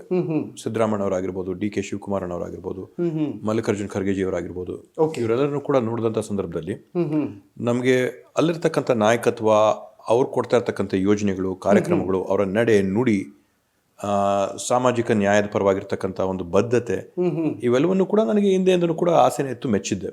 ಓಕೆ. ಆ ಒಂದು ನಿಟ್ಟಿನಲ್ಲಿ ಒಂದು ದೊಡ್ಡ ಬದಲಾವಣೆ ಮನೋಭಾವದಲ್ಲೇನೂ ಮಾಡ್ಕೊಂಡು ಬರಬೇಕಾದಂಥ ಅಗತ್ಯ ಇರಲಿಲ್ಲ. ಓಕೆ. ಆದ್ದರಿಂದ ನಮಗೆ ಕಾಂಗ್ರೆಸ್ಗೆ ಹೋಗೋದ್ರಲ್ಲಿ ಯಾವುದೊಂದು ತೊಂದರೆ ಆಗಲಿಲ್ಲ. ಹಿಂದೆಯಿಂದ ಕೂಡ ತಾವು ಹೇಳಿದಂಗೆ ಒಂದು ಬಚ್ಚೇಗೌಡರು ಕಟ್ಟಿದಂಥ ಪಡೆ ಏನಿತ್ತು, ಆ ಪಡೆ ಇವತ್ತು ನಮ್ಮ ಜೊತೆ ನಿಂತು, ನಾನು BJPಯಲ್ಲಿ ಟಿಕೆಟ್ ವಂಚಿತನಾದಾಗ ಸ್ವತಂತ್ರ ಅಭ್ಯರ್ಥಿಯಾಗಿ ಸ್ಪರ್ಧೆ ಮಾಡಿದಂಥ ಸಂದರ್ಭದಲ್ಲಿ ಏನು ಸುಮಾರು ಒಂದು 90-95 ಭಾಗ ನಮ್ಮ ಮತದಾರರು ಯಾರಿದ್ರು, ನಾಯಕರು, ಮುಖಂಡರುಗಳು ಯಾರಿದ್ರು, ಎಲ್ಲರೂ ಕೂಡ ನನ್ನ ಜೊತೆ ಬಂದರು. ಮತ್ತೆ ಅದೇ ರೀತಿಯಲ್ಲಿ ಅವರೆಲ್ಲರನ್ನೂ ಕೂಡ ವಿಶ್ವಾಸಕ್ಕೆ ತಗೊಂಡು ನಾವು ಈ ಥರ ಕಾಂಗ್ರೆಸ್ಗೆ ಹೋಗೋಣ, ಸ್ವತಂತ್ರವಾಗಿ ನಾವು ಒಂದಿರೋದ್ರಿಂದ ನಾವು ಆದಷ್ಟು ಪ್ರಗತಿಗಳು, ಆದಷ್ಟು ಅಭಿವೃದ್ಧಿಗಳು, ಮತ್ತೆ ರಾಜಕಾರಣದಲ್ಲಿ ಅಲ್ಲಿ ರಾಜಕಾರಣ ಒಬ್ಬನೇ ಮಾಡೋಂಥದ್ದಲ್ಲ. ನನ್ನ ಕೆಳಗೆ ತಾಲೂಕ್ ಪಂಚಾಯತಿ, ಜಿಲ್ಲಾ ಪಂಚಾಯತಿ, ಗ್ರಾಮ ಪಂಚಾಯತಿ ಆಕಾಂಕ್ಷಿಗಳಿರ್ತಾರೆ, ಬೋರ್ಡ್ಗಳು, ತಾವು ಹೇಳ್ದಂಗೆ ಇವಾಗ ಕೆಲವಕ್ಕೂ ಕೂಡ ರಾಜಕೀಯವಾಗಿ ಬೆಳಿಬೇಕನ್ನಂತ ಒಂದು ಆಸೆ ಉದ್ದೇಶಗಳು ಇಟ್ಕೊಂಡಿರೋಂಥ ಮುಖಂಡರುಗಳ ಜೊತೆ ಇರ್ತಾರೆ. ಅವರ ಭವಿಷ್ಯಗಳಿಗೂ ಕೂಡ ನಾವು ರೂಪಿಸ್ಬೇಕು. ಸ್ವತಂತ್ರವಾಗಿ ನಾನು ಇದ್ಕೊಂಡು ನನ್ನ ಸ್ವಾರ್ಥ ನಾನು ಕಾಪಾಡ್ಕೊಂಡ್ರೆ ಸಾಲದು, ಜೊತೆಗಿರೋರ್ನು ಕೂಡ ನಾನು ಕರ್ಕೊಂಡು ಹೋಗ್ಬೇಕಂತ ನಿಟ್ಟಿನಲ್ಲಿ ಒಂದು ರಾಷ್ಟ್ರೀಯ ಪಕ್ಷನ ನಾವು ಜೊತೆ ಇದ್ರೆ, ಒಂದು ರಾಷ್ಟ್ರೀಯ ಪಕ್ಷದಲ್ಲಿ ನಾವಿದ್ರೆ ಎಲ್ಲರಿಗೂ ಕೂಡ ರಾಜಕೀಯದಲ್ಲಿ ಬೆಳವಣಿಗೆ ಆಗಕ್ಕೆ ಒಂದು ಅವಕಾಶ ಸಿಗುತ್ತೆ ಅಂತ ನಿಟ್ಟಿನಲ್ಲಿ ಇವತ್ತು ಕಾಂಗ್ರೆಸ್ನ ಸೇರ್ಕೊಂಡಿದ್ದು. Okay sir, in fact MTB Nagaraj ಅವರು ಆಸ್ತಿ ಘೋಷಣೆ ಮಾಡಿಕೊಂಡಂತಹದ್ದಾಗಲಿ ಅಥವಾ ನಿಮ್ಮ ಆಸ್ತಿ ಘೋಷಣೆ ಮಾಡುವಂಥದ್ದಾಗಲಿ ತುಂಬಾ ವೇರಿಯೇಷನ್ಸ್ ಇದೆ ಸರ್. ತುಂಬಾ ಜನ ಹೇಳ್ತಾರೆ ಹಣಬಲ ಇದ್ದರೆ ಮಾತ್ರ ಗೆಲುವು ಅಂತ, ತುಂಬಾ ಜನ ಹೇಳ್ತಾರೆ ತೋಳ್ಬಲ ಇದ್ದರೆ ಮಾತ್ರ ಗೆಲುವು ಅಂತ. ಅದೆರಡನ್ನೂ ಕೂಡ ಹೊರತುಪಡಿಸಿ ಡಿಫ್ರೆಂಟ್ ಆಗಿ ಗೆದ್ದು ತೋರಿಸುವಂಥ ಒಂದು ಪ್ರಯತ್ನ ನಿಮ್ಮ ಕಡೆಯಿಂದ ಆಯಿತು. ನೀವು ಸೈಲೆಂಟ್ ಸಿಕ್ಸರ್ ಅಂತ?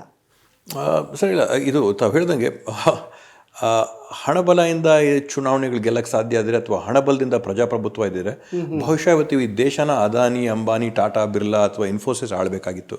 ಆದರೆ ಹಣಬಲದಿಂದ ಜನನ ನಾವು ಒಪ್ಸಕ್ಕಾಗಲ್ಲ, ಮೆಚ್ಚಕ್ಕೆ ಸಾಧ್ಯನೇ ಇಲ್ಲ. ತೋಳ್ಬಲನೂ ಕೂಡ ನಾವು ನೋಡಿದೀವಿ. ತೋಳ್ಬಲ ಅನ್ನೋಂಥದ್ದು UP ಅನ್ನೋಂಥದ್ದಾಗಿರ್ಬೋದು, ಬಿಹಾರ ಅನ್ನೋಂಥದ್ದಾಗಿರ್ಬೋದು, ಇಂಥ ರಾಜ್ಯಗಳಲ್ಲಿ ಎಲ್ಲಿ ತೋಳ್ಬಲದಿಂದ ಜನನ ಆಳ್ತಾ ಇದ್ರು ಅಂಥವೇನೆ 2-3 ಟರ್ಮ್ಗಿಂತ ಜಾಸ್ತಿ ಮಾಡೋಕ್ಕಾಗಿಲ್ಲ. ಅದರಿಂದ ಜನನ ಗೆಲ್ಲಕ್ಕೆ ಸಾಧ್ಯ ಇರ್ತಕ್ಕಂಥದ್ದು, ಜನರ ಆಶೀರ್ವಾದ ಪಡೆಯಕ್ಕೆ ಸಾಧ್ಯ ಇರ್ತಕ್ಕಂಥದ್ದು ಒಂದೇ ಮಾರ್ಗ, ವಿಶ್ವಾಸ, ಪ್ರೀತಿ. ಇವನ್ನ ಬಹುಶಃ ನಾನು ತಾಲೂಕಿನ ಜನಕ್ಕೆ ನಾನು ಕೊಟ್ಟಿದ್ದೀನಿ ಅನ್ನೋಂಥದ್ದೇ. ಓಕೆ. ಕೋಟಿಗಳು ಅಥವಾ ಸಾವಿರಾರು ಕೋಟಿ ಬೇರೆಯವ್ರ ಹತ್ರ ಇರ್ಬೋದು, ನನ್ನ ಹತ್ರ ಅದಕ್ಕೆ ತಕ್ಕಷ್ಟು ಪ್ರೀತಿ, ವಿಶ್ವಾಸ, ಸೇವೆ ಮಾಡ್ಬೇಕನ್ನೋಂಥ ಒಂದು ಆಸೆ ಇದೆ. ಓಕೆ. ಏನು ನಿರೀಕ್ಷೆ ಮಾಡಬಹುದು ಸರ್ ಹೊಸಕೋಟೆಯ ಜನ? ಏನು ಬದಲಾವಣೆ ತರಬೇಕು ಅನ್ನುವಂಥದ್ದಿದೆ ಥಾಟ್ಸ್? ಯಾಕೆಂತಂದರೆ ತುಂಬ ಅದ್ಭುತವಾಗಿ ಲೈಕ್ ಮಾತಾಡ್ತೀರಿ ಅಸೆಂಬ್ಲಿಯಲ್ಲಿ. ಸರಿ, ಇಲ್ಲ, ಅದರಲ್ಲಿ ಮಾಡ್ಬೇಕನ್ನೋಂಥದ್ದು ನಿಟ್ಟು ಏನಂದರೆ, ಇವತ್ತು ಬೆಂಗಳೂರು ಬೆಳೀತಾ ಬಂದಿದೆ. ಬೆಂಗಳೂರು ಬೆಳೀತಾ ಬಂದು ಇವತ್ತು ಮಾದೇವಪುರ ಬೆಂಗಳೂರು ಆಗೋಗಿದೆ. ಇನ್ನು ನೆಕ್ಸ್ಟ್ ಕ್ಷೇತ್ರ ಬರ್ತಾ ಇರ್ತಕ್ಕಂಥ ಹೊಸಕೋಟೆನೆ. ಅದಕ್ಕೆ ಹೊಸಕೋಟೆನ ಒಂದು ಮಾದರಿಯಾದಂಥ ಉಪನಗರ ಆಗಿ, ಒಂದು ಮಾದರಿಯಾದಂಥ ಸ್ಯಾಟಲೈಟ್ ಸಿಟಿಯಾಗಿ ಡೆವಲಪ್ ಮಾಡಬೇಕು ಅನ್ನೋಂಥ ಒಂದು ಆಸೆ ಇವತ್ತು ನಾನು ಮನಸ್ಸಲ್ಲಿ ಇಟ್ಕೊಂಡಿದ್ದೀನಿ. ಇವತ್ತು ರೈತರಿಗೆ ಅನುಕೂಲ ಆಗಲಿ ಅನ್ನೋಂಥ ನಿಟ್ಟಿನಲ್ಲಿ ಸುಮಾರು ಒಂದು 30-35 ಕೋಟಿ ರೂಪಾಯಿ ವೆಚ್ಚದಲ್ಲಿ ಒಂದು APMC ಮಾರ್ಕೆಟ್ ಮಾಡ್ತಾ ಇದ್ದೀನಿ. ಓಕೆ.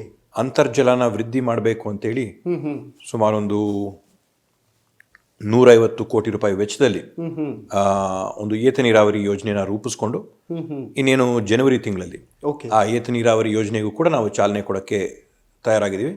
ಅದರಲ್ಲಿ ವಿಶೇಷ ಏನಂತಂದ್ರೆ, KC ವ್ಯಾಲಿಯಲ್ಲಿ ಮತ್ತೆ HN ವ್ಯಾಲಿಯಲ್ಲಿ ಹೋಗ್ತಾ ಇದ್ದಂಥ ನೀರು ಸೆಕೆಂಡರಿ ಟ್ರೀಟೆಡ್ ವಾಟರ್, 2 ಹಂತದಲ್ಲಿ ಸಂಸ್ಕಾರ ಆಗಿರ್ತಕ್ಕಂಥ ನೀರು.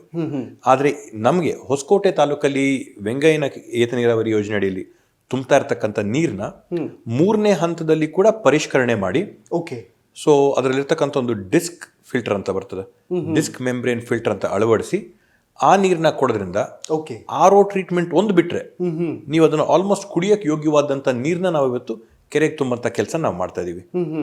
ಮುಂದುವರೆದು ಇವತ್ತು ನಿನ್ನೆ ನಮ್ಮ ಮಾನ್ಯ ಶಿಕ್ಷಣ ಸಚಿವರು, ಪ್ರಾಥಮಿಕ ಮತ್ತು ಪ್ರೌಢ ಶಿಕ್ಷಣ ಸಚಿವರು ಬಂದಿದ್ರು.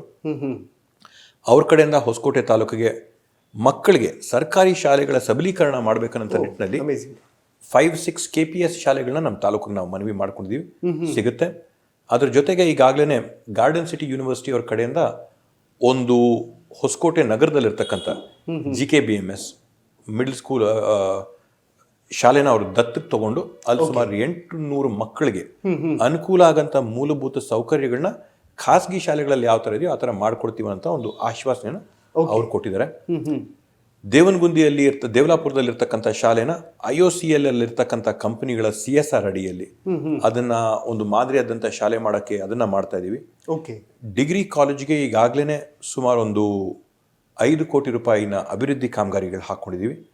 ಹೊಸಕೋಟೆಯ ಸುತ್ತಮುತ್ತ ಇವತ್ತು ನರಸಾಪುರ ಆಗಿರ್ಬೋದು, ವೇಮ್ಗಲ್ ಆಗಿರ್ಬೋದು, ಮಾಲೂರು ಆಗಿರ್ಬೋದು, ನಮ್ಮ ಪಿಳುಗುಂಪ ಇಂಡಸ್ಟ್ರಿಯಲ್ ಏರಿಯಾ ಆಗಿರ್ಬೋದು, ಇಲ್ಲೆಲ್ಲ ಕೂಡ ಕಂಪನಿಗಳು ಬಂದು ನಮ್ಮ ಮಕ್ಕಳಿಗೆ ಒಂದು ಸ್ಕಿಲ್ ಡೆವಲಪ್ಮೆಂಟ್ ಮಾಡಬೇಕು ಅನ್ನೋ ನಿಟ್ಟಿನಲ್ಲಿ ಅವ್ರಿಗೆ ಒಳ್ಳೆ ಕೋರ್ಸ್ಗಳನ್ನ ಕೊಡಬೇಕು ಅನ್ನೋ ನಿಟ್ಟಿನಲ್ಲಿ ಒಂದು ಸರ್ಕಾರಿ ಪಾಲಿಟೆಕ್ನಿಕ್ ಹೊಸಕೋಟೆ ತಾಲೂಕಲ್ಲಿ ಸುಮಾರು ಒಂದು 5 ಎಕರೆ ಜಾಗದಲ್ಲಿ ಒಂದು ಸರ್ಕಾರಿ ಪಾಲಿಟೆಕ್ನಿಕ್ ಕೂಡ ನಾನು ಇವತ್ತು ಅಪ್ರೂವಲ್ ತಗೊಂಡು ಬಂದಿದ್ದೀನಿ.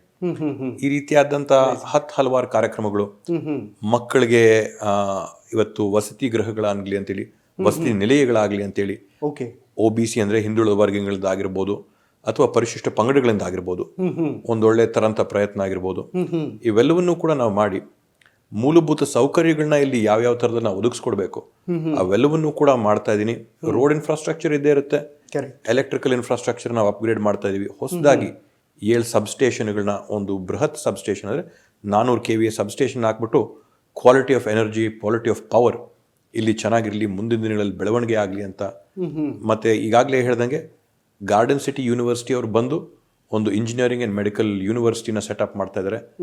ವೆಲ್ಲೋರ್ ಇನ್ಸ್ಟಿಟ್ಯೂಟ್ ಆಫ್ ಟೆಕ್ನಾಲಜಿ ಅಂತೇಳಿ ಅವ್ರು ಬಂದು ಒಂದು ಇಂಜಿನಿಯರಿಂಗ್ ಕಾಲೇಜ್ ಸೆಟಪ್ ಮಾಡ್ತಾ ಇದ್ದಾರೆ. ಈ ರೀತಿಯಲ್ಲಿ ಓವರ್ ಆಲ್ ಒಂದು ಹೊಸಕೋಟೆ ತಾಲೂಕಿನ ಚಿತ್ರಾನೇ ಬದಲಾವಣೆ ಮಾಡೋಣ. ಮತ್ತೆ ಹೊಸಕೋಟೆಗೆ ಸಂಪರ್ಕಕ್ಕೆ ಬೆಂಗಳೂರಿಗೆ ಒಂದು ಎಲಿವೇಟೆಡ್ ರೋಡ್ ಜೊತೆ ಮೆಟ್ರೋ ಸಂಪರ್ಕ, ಇವೆಲ್ಲವನ್ನೂ ನಾವು ತಂದ್ಕೊಟ್ರೆ ಇದು ಹೊಸಕೋಟೆ ಬೆಳೆದು ಬೆಂಗಳೂರಿನ ಒಂದು ಭಾಗ ಆಗುತ್ತೆ ಅಂತ ಒಂದು ಆಸೆ.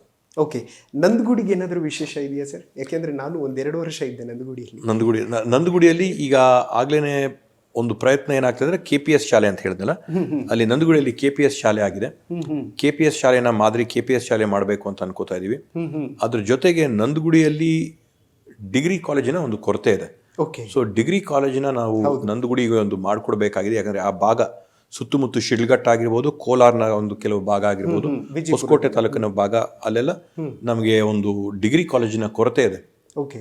ಮುಂದಿನ ದಿನಗಳಲ್ಲಿ ಅಲ್ಲೊಂದು ಡಿಗ್ರಿ ಕಾಲೇಜ್ ಮಾಡ್ಕೊಡ್ಬೇಕನ್ನಂತ ಒಂದು ಪ್ರಯತ್ನ ಕೂಡ ಮಾಡ್ತಾ ಇದೀವಿ.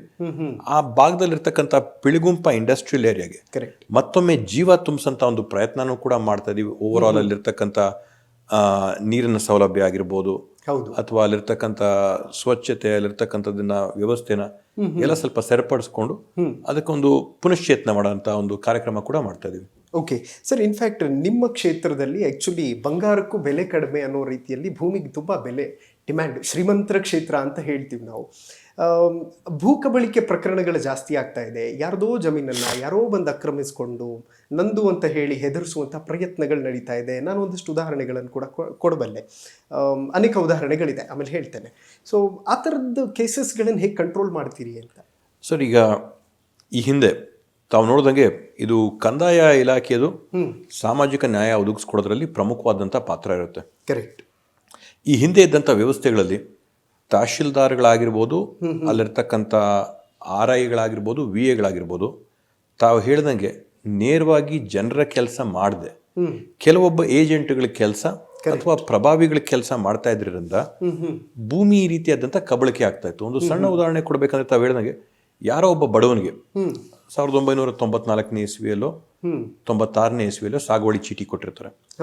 ಆ ಸಾಗುವಳಿ ಚೀಟಿ ಖಾತೆಯಾಗಿ, ಖಾತೆ ಪೋಡಿಯಿಂದ ಅವ್ರಿಗೆ ಹಕ್ಕು ಬರೋಷ್ಟರಲ್ಲಿ ಅವನು ಅಲ್ದಾಡಿ ಅವನ ಚಪ್ಪಲಿ ಸೌದೋಗಿ ಅವ್ನ ರೈತ ಏನ್ ಮಾಡ್ತಾನೆ, ಸದ್ಯ ಯಾರಾದ್ರೂ ಒಂದು ಏಜೆಂಟ್ ತಗೊಂಡು ನನಗೆ ಏನೋ ಒಂದು ಸಣ್ಣ ಪುಟ್ಟ ಕಾಸು ಕೊಟ್ರೆ ಏನೋ ನಾನು ಅದನ್ನ ತಗೊಂಡು ಒಂದು ಮಗಳ ಮದ್ವೆನೋ, ಮಗಳಿಗೆ ವಿದ್ಯಾಭ್ಯಾಸನೋ, ಇನ್ನೇನೋ ಒಂದು ಮಾಡೋದಕ್ಕೋಸ್ಕರ ಅವರು ಖರ್ಚು ಮಾಡ್ಕೋತಾರೆ. ಅಂದ್ರೆ ₹100 ಬೆಲೆ ಬಾಳಂತ ಆಸ್ತಿನ ಸುಮಾರು ಒಂದು ₹25 ಕಳ್ಕೊಳ್ಳೋಂಥದ್ದನ್ನ ನಾವು ನೋಡಿದೀವಿ. ಹೌದು. ಆ ಒಂದು ಪ್ರಭಾವಿಗಳ ಒತ್ತಡ, ಏಜೆಂಟ್ಗಳ ಹಾವಳಿ ಅದನ್ನ ತಪ್ಪಿಸಂತ ಕೆಲಸನೇ ಇವತ್ತು ನಾನು ಮಾಡಿದ್ದೀನಿ.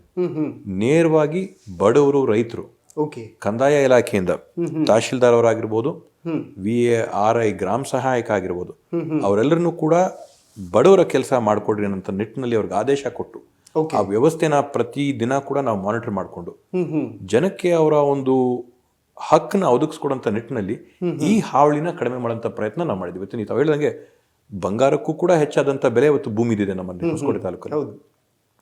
ಅವರೆಲ್ಲ ಹಕ್ಕುಗಳು ಕೊಡಬೇಕು ಅಂತೇಳಿ ಈಗಾಗಲೇ ಒಂದು ಕಾರ್ಯಕ್ರಮ ನಮ್ಮನ್ನೇ ಮಾಡಿ ಸುಮಾರು ಒಂದು 120 ಜನಕ್ಕೆ ಹಕ್ಕುಪತ್ರಗಳಾಗದೇ ಇದ್ದಂಥವ್ರಿಗೆ ಹಕ್ಕುಪತ್ರ ಕೊಟ್ಟಿದ್ದೀವಿ. ಆ ಹಿಂದೆ ನಂದಗುಡಿಯಲ್ಲಿ ಒಂದು ದೊಡ್ಡ ಕಾರ್ಯಕ್ರಮ ಮಾಡಿ ಅಲ್ಲಿದ್ದಂಥ ಸುಮಾರು 40 ರೈತರುಗಳಿಗೆ ಸಾಗುವಳಿ ಚೀಟಿಗಳು ಕೊಡೋಂಥ ಕಾರ್ಯಕ್ರಮ ಮಾಡಿದ್ದೀವಿ. ಬರ ತಿಂಗಳಲ್ಲಿ ಜನವರಿಯಲ್ಲಿ ನಾವು ಒಂದು ಹೊಸ ಕಾರ್ಯಕ್ರಮನ ರೂಪಿಸ್ಕೊಂಡು ಪಾವತಿ ಖಾತೆ ಆಂದೋಲನ ಅಂತ ಮಾಡಿ ಇವತ್ತು ತಾವು ನೋಡ್ತಾ ಇದ್ದೀರಾ, ಸರ್ಕಾರಿ ಸವಲತ್ತುಗಳು ಜನಕ್ಕೆ ಒದಗಬೇಕಂತಂದ್ರೆ ಡೈರೆಕ್ಟ್ ಆಗಿ ಖಾತೆಗಳು ಫ್ರೂಟ್ಸ್ ಐಡಿಗೆ ಲಿಂಕ್ ಆಗಿ ಫ್ರೂಟ್ಸ್ ಐಡಿ ಮೂಲಕವಾಗಿ ಅವರಿಗೆ ಬರ್ತಿರ್ತಕ್ಕಂಥ ಸವಲತ್ತುಗಳನ್ನ ಕೆಲವೊಮ್ಮೆ ತಾತನ ಹೆಸರಲ್ಲಿ ಆಸ್ತಿ ಇರ್ಬೋದು, ತಂದೆ ಹೆಸರಲ್ಲಿ ಆಸ್ತಿ ಇರ್ಬೋದು, ಪಾವತಿ ಖಾತೆ ಮಾಡಿ ನೇರವಾಗಿ ಪಂಚಾಯತಿಗಳಿಗೆ ಹೋಗಿ ಜನಕ್ಕೆ ಅವ್ರ ಹಕ್ಕುಗಳನ್ನ ಅವ್ರ ಬಾಗ್ಲ ಹತ್ರ ಒದಗಿಸ್ಕೊಳ್ಳೋಂಥ ಕೆಲಸನ ಇವತ್ತು ನಾವು ಮಾಡ್ತಾ ಇದೀವಿ. ಈ ಒಂದು ನಿಟ್ಟಿನಲ್ಲಿ ಈ ಒಂದು ಏಜೆಂಟ್ಗಳ ಹಾವಳಿ, ಪ್ರಭಾವಿಗಳ ಹಾವಳಿ, ದಳ್ಳಾಳಿಗಳ ಹಾವಳಿನ ಮುಗಿಸಂತ ಕೆಲಸ ನಾನು ಮಾಡ್ತಾ ಇದ್ದೀನಿ. ಓಕೆ ಸರ್, ಅನೇಕ ನಾಯಕರನ್ನು ನೋಡಿರ್ತೀರಿ, ಅವ್ರ ಬಗ್ಗೆ ತಿಳ್ಕೊಂಡಿರ್ತೀರಿ ಮತ್ತು ಓದಿರ್ತೀರಿ. ಯಾರು ತುಂಬ ಮನಸ್ಸಿಗೆ ಹತ್ರ ಅಂತ ಅನ್ನಿಸ್ತಾರೆ ಅಂತ? ಸರ್, ಇನ್ಫ್ಲೂಯೆನ್ಸ್ ಆಗಿ ಇಂಪ್ರೆಸ್ ಆಗಿ ಬಂದಂಥವರು ಸುಮಾರು ಜಾಸ್ತಿ ಜನ ಇದ್ದಾರೆ. ಆದರೆ ವಿಶೇಷವಾಗಿ ತಾವು ಕೇಳಿದ್ರೆ ನಮ್ಮ ದೇಶದಲ್ಲಿ ಜವಾಹರ್ಲಾಲ್ ನೆಹರು ಅವರು ನಡೆದು ಬಂದಂಥ ದಾರಿ, ಆ ದಾರಿನ ನಾನು ನಿಜವಾಗ್ಲೂ ಮೆಚ್ತೀನಿ. ಅವ್ರಿಗಿದ್ದಂಥ ಒಂದು ಆಸೆ ಇರ್ಬೋದು, ಆಸಕ್ತಿ ಇರ್ಬೋದು, ಅವ್ರಿಗಿದ್ದಂಥ ಆಲೋಚನೆಗಳಾಗಿರ್ಬೋದು, ನಮಗೆ ಸ್ವತಂತ್ರ ಸಿಕ್ಕದಂಥ ಇಕ್ಕಟ್ಟಿನ ಸಂದರ್ಭದಲ್ಲಿ ಅವ್ರು ನಮ್ಮನ್ನ ಅದನ್ನ ಪಾರ್ ಮಾಡ್ಕೊಂಡು ತಗೊಂಡು ಬಂದದ್ದಾಗಿರ್ಬೋದು, ಈ ಪಂಚವಾರ್ಷಿಕ ಯೋಜನೆಗಳಾಗಿರ್ಬೋದು, ನವರತ್ನಗಳಾಗಿರ್ಬೋದು, ಇಂಥವನ್ನೆಲ್ಲ ಸ್ಥಾಪನೆ ಮಾಡೋಂಥ ಒಂದು ದೂರ ಆಲೋಚನೆ ಏನು ಅವ್ರದ್ದಿತ್ತು ಆ ಸಂದರ್ಭದಲ್ಲಿ. ನಮ್ಗೆ IITಗಳು, IIMಗಳಂಥದ್ದು ಬೇಕು, ಇಸ್ರೋ ಅಂತ ಸಂಸ್ಥೆ ಬೇಕು, ನಮ್ಗೆ ಇವನ್ನೆಲ್ಲ ಏನು ಸ್ಥಾಪನೆ ಮಾಡ್ಬೇಕನ್ನಂತ ಒಂದು ಪರಿಕಲ್ಪನೆ ಏನಂತಿದ್ದು, ಅಂತ ದೂರ ಆಲೋಚನೆ ಇಟ್ಕೊಂಡಿರ್ತಕ್ಕಂಥ ಲಾಂಗ್ ಟರ್ಮ್ ಥಾಟ್ ಇರ್ತಕ್ಕಂಥವ್ರನ್ನ ನಾನು ನಿಜವಾಗ್ಲೂ ಮೆಚ್ತೀನಿ. ಓಕೆ ಸರ್, ಒಂದಷ್ಟು ಪರ್ಸನಲ್ ಮಾತಾಡ್ತಾ ಹೋಗುವ ಸರ್ ನಿಮ್ಮ ಲೈಫ್ ಬಗ್ಗೆ. Love marriage, arrange marriage sir ತಮ್ಮದು? ಇಲ್ಲ ಸರ್, ಅರೇಂಜ್ ಮ್ಯಾರೇಜ್ ನಂದು. ಓಕೆ, 2011ನೇ ಇಸ್ವಿಯಲ್ಲಿ ನಮ್ಮದು ಮೀಟ್ ಮಾಡಿದ್ವಿ. ಓಕೆ, ಆಮೇಲೆ ಅರೇಂಜ್ ಮ್ಯಾರೇಜ್ ಆಯಿತು. ಯಾವ ಲವ್ ಸ್ಟೋರೀಸ್ ಯಾವುದು ಇಲ್ವಾ ಸರ್? ಲವ್ ಲೆಟರ್ ಬರೆದಿದ್ದು, ಸ್ಕೂಲಲ್ಲಿ ಸಿಗಾಕೊಂಡಿದ್ದು, ಅಥವಾ ಕಾಲೇಜಲ್ಲಿ ಟ್ರೈ ಹೊಡೆದಿದ್ದು? ಇಲ್ಲ, ಆ ಥರದ್ದು ಯಾವುದು ಅನ್ಫಾರ್ಚುನೇಟ್ಲಿ ತುಂಬ boring college life. Okay, ideal student ಆಗಿದ್ದೆ. ಬೆಳಗ್ಗೆ 9 ಗಂಟೆ ಬೆಲ್ ಹೊಡಿಯೋಕೆ ಮೊದಲು ಕ್ಲಾಸಲ್ಲಿ ಇರ್ತಾ ಇದ್ದೆ, 3:45 ಬೆಲ್ ಹೊಡೆದ ನಂತರ ಮನೆಯಲ್ಲಿ ಇರ್ತಾ ಇದ್ದೆ. ಮಧ್ಯದಲ್ಲಿ ಟ್ಯೂಷನ್ ಅವು ಇತ್ತು ಬಿಟ್ರೆ I was a very role model student ಆಗಿದ್ದೆ.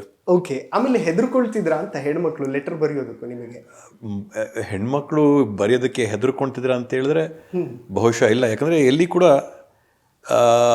ನನ್ನ ವಿದ್ಯಾಭ್ಯಾಸದ ವರ್ಷಗಳಲ್ಲಿ, ವಯಸ್ಸಲ್ಲಿ ಎಲ್ಲಿ ನಾನು ಬಚ್ಚೇಗೌಡರ ಮಗ ಅಂತೇಳಿ ಒಂದು ಹೇಳಿಕೊಂಡಿದ್ದಾಗಿರ್ಬೋದು, ಓಡಾಡೋದಾಗಿರ್ಬೋದು, ಆ ಥರದ್ದು ಯಾವುದೂ ಇರಲಿಲ್ಲ. ಓಕೆ, ಸೊ ಹೆದರ್ಕೊಳ್ಳೋಂಥದ್ದಿರಲಿಲ್ಲ. I was friendly with everybody, but ಅದ್ರ ಬಗ್ಗೆ ಎಲ್ಲ ಜಾಸ್ತಿ ನಾನು ತಲೆ ಕೆಡಿಸ್ಕೊಳಕ್ಕೆ ಹೋಗ್ತಾ ಇರಲಿಲ್ಲ. ಓಕೆ, ಫಸ್ಟ್ ಬೆಂಚ್ ಸ್ಟೂಡೆಂಟೇ? ಇಲ್ಲ, ಫಸ್ಟ್ ಬೆಂಚ್ ಇರಲಿಲ್ಲ, ಮಿಡಲ್ ಬೆಂಚ್ ಸ್ಟೂಡೆಂಟ್ ಇದ್ದೆ. ಓಕೆ, ಚೆನ್ನಾಗಿ ಓದ್ತಾ ಇದ್ರೆ ಹೋಗ್ಲಿ, ಅಟ್ಲೀಸ್ಟ್ ಚೆನ್ನಾಗಿ ಓದ್ತದೆ. ಸೊ ಆನ್ ಮೆರಿಟ್ ನಾನು ಇಂಜಿನಿಯರಿಂಗ್ ಸೀಟ್ ತೊಗೊಂಡಿರ್ತಕ್ಕಂಥದ್ದು. ಓಕೆ, ಸ್ಕಾಲರ್ಶಿಪ್ ಅಲ್ಲಿ US ಅಲ್ಲಿ ಓದಿರ್ತಕ್ಕಂಥದ್ದು. ಸೊ ಕ್ಯಾಂಪಸ್ ಇಂಟರ್ವ್ಯೂ ಅಲ್ಲಿ ಜಾಬ್ ಸಿಕ್ಕಿದ್ದಂಥದ್ದು. ಸರ್, ಅಷ್ಟೆಲ್ಲ ಒಳ್ಳೆ ಕೆಲಸ ಇತ್ತು, ಯಾಕೆ ಬಿಟ್ಟು ಬರಬೇಕು ಅಂತ ಅನ್ನಿಸ್ತು ಅಂತ?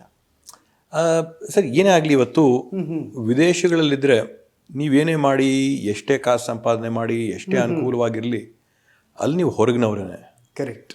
ಈ ದೇಶದಲ್ಲಿರ್ತಕ್ಕಂಥ, ಈ ಭೂಮಿಯಲ್ಲಿರ್ತಕ್ಕಂಥ ಸೊಗಡು ನಿಮ್ಗೆ ಯಾವುದೇ ಕಾರಣಕ್ಕೂ ಅಲ್ಲಿ ಎಷ್ಟು ಕಾಸು ಕೊಟ್ಟರು ಕೂಡ ಕೊಂಡ್ಕೊಳ್ಳೋಕೆ ಸಾಧ್ಯ ಇಲ್ಲ. ಓಕೆ, ತಿರ್ಗಾ ನಮ್ತನ ಅನ್ನೋಂಥದ್ದು ಯಾವುದೇ ಕಾರಣಕ್ಕೂ ಆ ದೇಶದಲ್ಲಿ ಬರಲ್ಲ. ಅಲ್ಲಿ ನಿಮಗೆ ಸಾವಿರಾರು ಅಥವಾ ಲಕ್ಷಾಂತರ ಡಾಲರ್ ಸಂಬಳಗಳು ಬರ್ಬೋದು. ಹೌದು, ಆದರೆ ಅದು ನಮ್ದು ಅಂತ ಅನ್ನೋದಿಲ್ಲ. ಎಷ್ಟಿತ್ತು ಸರ್ ನಿಮಗೆ ಸಂಬಳ? 6 ಫಿಗರ್ ಸ್ಯಾಲ್ರಿ ಇತ್ತು. ಓಕೆ, ಡಾಲರ್ಸಲ್ಲಿ 6 ಫಿಗರ್ ಸ್ಯಾಲ್ರಿ ಇತ್ತು. ಆದರೆ ಅಲ್ಲಿ ಯಾವತ್ತೂ ಕೂಡ ನಾವು ಅಲ್ನವನು ಅನ್ನೋಂಥದ್ದು ಅನ್ಸಲ್ಲ. ಏನಾದರೂ ಕೂಡ ಹೊರಗಿನವ್ರೇನೆ. ಓಕೆ, ನಮ್ಮ ದೇಶ ಅನ್ನೋಂಥದ್ದಲ್ಲ, ಅವ್ರನ್ನ ನಮ್ಮವ್ರು ಅನ್ಸೋದಿಲ್ಲ. ಆದರೆ ನೀವು ಭಾರತಕ್ಕೆ ಬರ್ತಾ ಇದ್ದಂಗೆ ಫ್ಲೈಟ್ ನಿಮ್ಗೆ ಇನ್ನೇನು ಬೆಂಗಳೂರು ಟಚ್ ಆಗ್ತಾ ಇದೆ ಅಂದರೆ ನಮ್ಮ ದೇಶಕ್ಕೆ ಬಂದ್ವೇನಂತ ಒಂದು ಸಂತೋಷ, ಒಂದು ಧೈರ್ಯ, ಒಂದು ಸಮಾಧಾನ, ಒಂದು ನೆಮ್ಮದಿ, ಓಕೆ, ಅದನ್ನ ಅಲ್ಲಿ ಸಿಗ್ತಿರ್ಲಿಲ್ಲ, ಸಾಧ್ಯನೇ ಇಲ್ಲ. ಓಕೆ, ಅಮೆರಿಕಾದಲ್ಲಿ ಇದ್ದಾಗ ಸರ್ ರಾಗಿ ಮುದ್ದೆ, ನಾಟಿ ಕೋಳಿ ಸಾರು ಮಿಸ್ ಮಾಡ್ಕೊಂಡಿದ್ದಿದ್ಯಾ? ಸರಿ ಇಲ್ಲ, ನಂದು ಒಂದೇನಂತಾರೆ ಊಟದ ಬಗ್ಗೆ ನಾನು ಇಲ್ಲಿ ಕೂಡ ಎಲ್ಲರೂ ಕಂಪ್ಲೇಂಟ್ ಮಾಡಿದ್ರೆ ನನಗೆ ಊಟ ಅಂದರೆ ಬದುಕೋದಕ್ಕೋಸ್ಕರ ಎಷ್ಟು ಊಟ ಬೇಕೋ ಅಷ್ಟಂದ್ರೆ ಎರಡು ಥರದ ಜನ ಇರ್ತಾರೆ. ಊಟಕ್ಕೋಸ್ಕರ ಬದುಕಂತವ್ರು ಅಥವಾ ಬದುಕೋಸ್ಕರ ಊಟ ಮಾಡೋಂಥವ್ರು. ನಾನು ಬದುಕೋಸ್ಕರ ಊಟ ಮಾಡೋಂಥವನು. ಅದರಿಂದ ನೀವು ಏನನ್ನ ಕೊಡಿ ತಿಂತೀನಿ, ಒಂದು ಅರ್ಧ ಗಂಟೆಯಲ್ಲಿ ತಿಂದು ಮುಗಿಸ್ಕೊಂಡು ನಾನು ಹೋಗ್ತೀನಿ, ತಲೆ ಕೆಡಿಸ್ಕೊಂಡಂಥವನಲ್ಲ. ಬೈಕ್ ಅಥವಾ ಕಾರ್ ಕ್ರೇಜ್ ಆ ಥರದ್ದು ಯಾವುದು ಇಲ್ವಾ ಸರ್? ಇತ್ತು, ತುಂಬಾನೇ ಇತ್ತು. ಯಾವ್ದಿತ್ತು ಬೈಕ್ ನಿಮ್ಮ ಹತ್ರ? ಬೈಕ್ ಇತ್ತು. ಇವತ್ತಿಲ್ಲಿ ಹಣೆ ಮೇಲೆ ಏನು ನೀವು ಒಂದು ಮಚ್ಚೆ ಥರ ಕಾಣ್ತಾ ಇದೆ ಇಲ್ಲಿ, ಹೌದು, ಅದು ಬೈಕ್ ಆಕ್ಸಿಡೆಂಟ್ ಆಗಿರ್ತಕ್ಕಂಥದ್ದು. ಸೊ ಸ್ವಲ್ಪ ಅವೆಲ್ಲ ಆಸೆಗಳಿತ್ತು, ಮಾಡಿದ್ದೆ. ಓಕೆ, ಆ ಒಂದು ಕಾಲದಲ್ಲಿ ಆಗಿತ್ತು. ಬೈಕ್ ಯಾವ ಬೈಕ್ ಇತ್ತು ಸರ್? ಯಾವ್ದು ನೋಡಿಸ್ತಾ ಇದ್ರಿ? ಸುಜುಕಿ ಅಲ್ಲ, RX ಅದಾದ್ಮೇಲೆ ತಗೊಂಡೆ. ಸುಜುಕಿ ಸಮುರಾಯ್ ಅಂತಿತ್ತು, ಸಮುರಾಯ್ ಬೈಕ್ ನ ತಗೊಂಡಿದ್ದೆ. ಸಮುರಾಯ್ ಬೈಕ್ ಅಲ್ಲಿ ಆಕ್ಸಿಡೆಂಟ್ ಆದ ನಂತರ RX ನ ತಗೊಂಡು, ಅದಾದ ನಂತರ ಕಾರುಗಳಂದ್ರೆ ಎಲ್ಲ ಆಸೆನೇ ಇದ್ದಂಥದ್ದು. ಓಕೆ, ಜರ್ಮನಿಗೆ ಹೋಗ್ಬೇಕಂತಂದ್ರೆ ವಿಶೇಷವಾಗಿ ನನ್ಗೆ ಆಸೆ ಇದ್ದಿದೆ ಆಟೋಮೋಟಿವ್ ಇಂಡಸ್ಟ್ರಿ ಮೇಲೆ, ಅಥವಾ ನಾನು ಮೆಕ್ಯಾನಿಕಲ್ ಇಂಜಿನಿಯರ್ ಆಗ್ಬೇಕಂದ್ರೆ ಪ್ರಮುಖವಾದಂಥ ಕಾರಣ ಕಾರುಗಳು, ಬೈಕ್ಗಳ ಬಗ್ಗೆ ಆಸಕ್ತಿ ಇದ್ರಿಂದ. ಓಕೆ, ಬೈಕ್ ಇನ್ನೂ ಇದೆ, ಇನ್ನೂ ಓಡಿಸೋಕೆ ಆಸೆ. ಟೈಮ್ ಯಾವ್ದಾದ್ರು ಫ್ರೀ ಸಿಕ್ಕಿದಾಗ ಬೈಕ್ಗಳನ್ನು ಕೂಡ ಓಡಿಸ್ತೀನಿ. ಓಕೆ ಸರ್, ತುಂಬ ಜನ ಪೊಲಿಟಿಕ್ಸಿಗೆ ಯಂಗ್ಸ್ಟರ್ಸ್ ಬರ್ತಾರಲ್ಲ ಸರ್, ಅವರಲ್ಲಿ ಬಂದು ಕನಸು ಏನು ಗೊತ್ತಾ ಸರ್, ಅಂಬಾಸಿಡರ್ ಕಾರಲ್ಲಿ, ರೆಡ್ ಬತ್ತಿ ಕಾರಲ್ಲಿ ಬರಬೇಕು ಅನ್ನೋಥದ್ದು ಇದ್ದೇ ಇರುತ್ತೆ. ಆ ಥರದ್ದು ಯಾವುದಾದ್ರೂ ಹಳೆ ಕಲೆಕ್ಷನ್ಸ್ ಇದೆಯಾ ಅಂತ? ಇಲ್ಲ, ಹಳೆ ಕಲೆಕ್ಷನ್ಸ್ ಯಾವುದೂ ಇಲ್ಲ. ಅಂಬಾಸಿಡರ್ ಕಾರು ತಂದೆಯವ್ರದ್ದು ನೋಡಿದ್ದೀವಿ. ಅದಾದಮೇಲೆ ಅವರು ಮಂತ್ರಿಗಳಾದಂಥ ಸಂದರ್ಭದಲ್ಲಿ ಕಾಂಟೆಸಾ ಕಾರ್ ಇತ್ತು. Okay, HM Hindustan Motors Contessa car, ಅದು ತಲೆಯಲ್ಲಿ ತುಂಬ ಕ್ಲಿಯರ್ ಆಗಿ ನೆನಪಿದೆ, ಆ ಗಾಡಿ ಇದ್ದಂಥದ್ದು. ಸೊ ಇವೆಲ್ಲವನ್ನೂ ಕೂಡ ನೋಡಿದ್ದೀವಿ. ಆದರೆ ಪರ್ಟಿಕ್ಯುಲರ್ ಆಗಿ ಕಾರ್ಸ್ ಬಗ್ಗೆ ದ ಟೆಕ್ನಾಲಜಿ, ಓಕೆ, ಅದ್ರ ಬಗ್ಗೆ ಇಂಟ್ರೆಸ್ಟ್ ನನಗೆ. ಓ ಸೂಪರ್ ಸರ್. ಯಾವತ್ತೂ ಕೂಡ ಅನ್ಸೇ ಇರಲಿಲ್ವಾ ರಾಜಕೀಯದಲ್ಲಿ ತಂದೆಯವರು ಅಷ್ಟು ಸಕ್ರಿಯವಾಗಿದ್ದಾರೆ, ಅಟ್ಲೀಸ್ಟ್ ಒಂದು ಟ್ರಯಲ್ ಮಾಡಬಹುದಪ್ಪ ಅಂತ? ಅದು ಯಾವ ಥರದಂದರೆ, ಒಂದು ಯಾವುದೇ ಕಾರಣಕ್ಕೂ ತಂದೆಯವರ ಹೆಸರಿಗೆ ಅಗೌರವ ತರದಿರೋಂಥ ರೀತಿಯಲ್ಲಿ ತಂದೆಗೆ ಕೀರ್ತಿ ತಂದ್ಕೊಡ್ಬೇಕನ್ನೋ ನಿಟ್ಟಿನಲ್ಲಿ, ಮತ್ತೆ ಒಂದು ಆಸೆ ಇದ್ದಿದೆ ಅಂದರೆ ಸ್ವಂತ ಛಾಪ್ ಇರಬೇಕು. ತಾವು ಹೇಳಿದ್ರಲ್ಲ, ರಾಜಕಾರಣಿಯ ಮಗ ಇವನು ರಾಜಕಾರಣಿ ಆಗ್ತಾನೆ ಅಂತೇಳಿ ಡೇ ಒನ್ ಇರ್ಬೋದು. ಸ್ವಂತ ನಮ್ಮದೇ ಆದಂಥ ಒಂದು ಐಡೆಂಟಿಟಿ ಬಿಲ್ಡ್ ಮಾಡಬೇಕು. ಸ್ವಂತ ನಮ್ಮದೇ ಆದಂಥ, ಇಲ್ಲಪ್ಪ ಅವ್ರನ್ನ ಬಿಟ್ಟು ಕೂಡ ಇವನಿಗೆ ಒಂದು ಅವನದೇ ಆದಂಥ ಮಾನ್ಯತೆ ಇದೆ, ಅವ್ರದ್ದೇ ಆದಂಥ ಅರ್ಹತೆ ಇದೆ, ಅವ್ರದ್ದೇ ಆದಂಥ ವಿಚಾರಗಳಿದೆ ಅಂತೇಳಿ ಆ ಒಂದು ಮಾಡ್ಕೋಬೇಕನ್ನಂತ ಒಂದು ಮನೋಭಾವ ಡೇ ಒನ್ ಇಂದ ಇತ್ತು. But I wanted to create an identity of my own.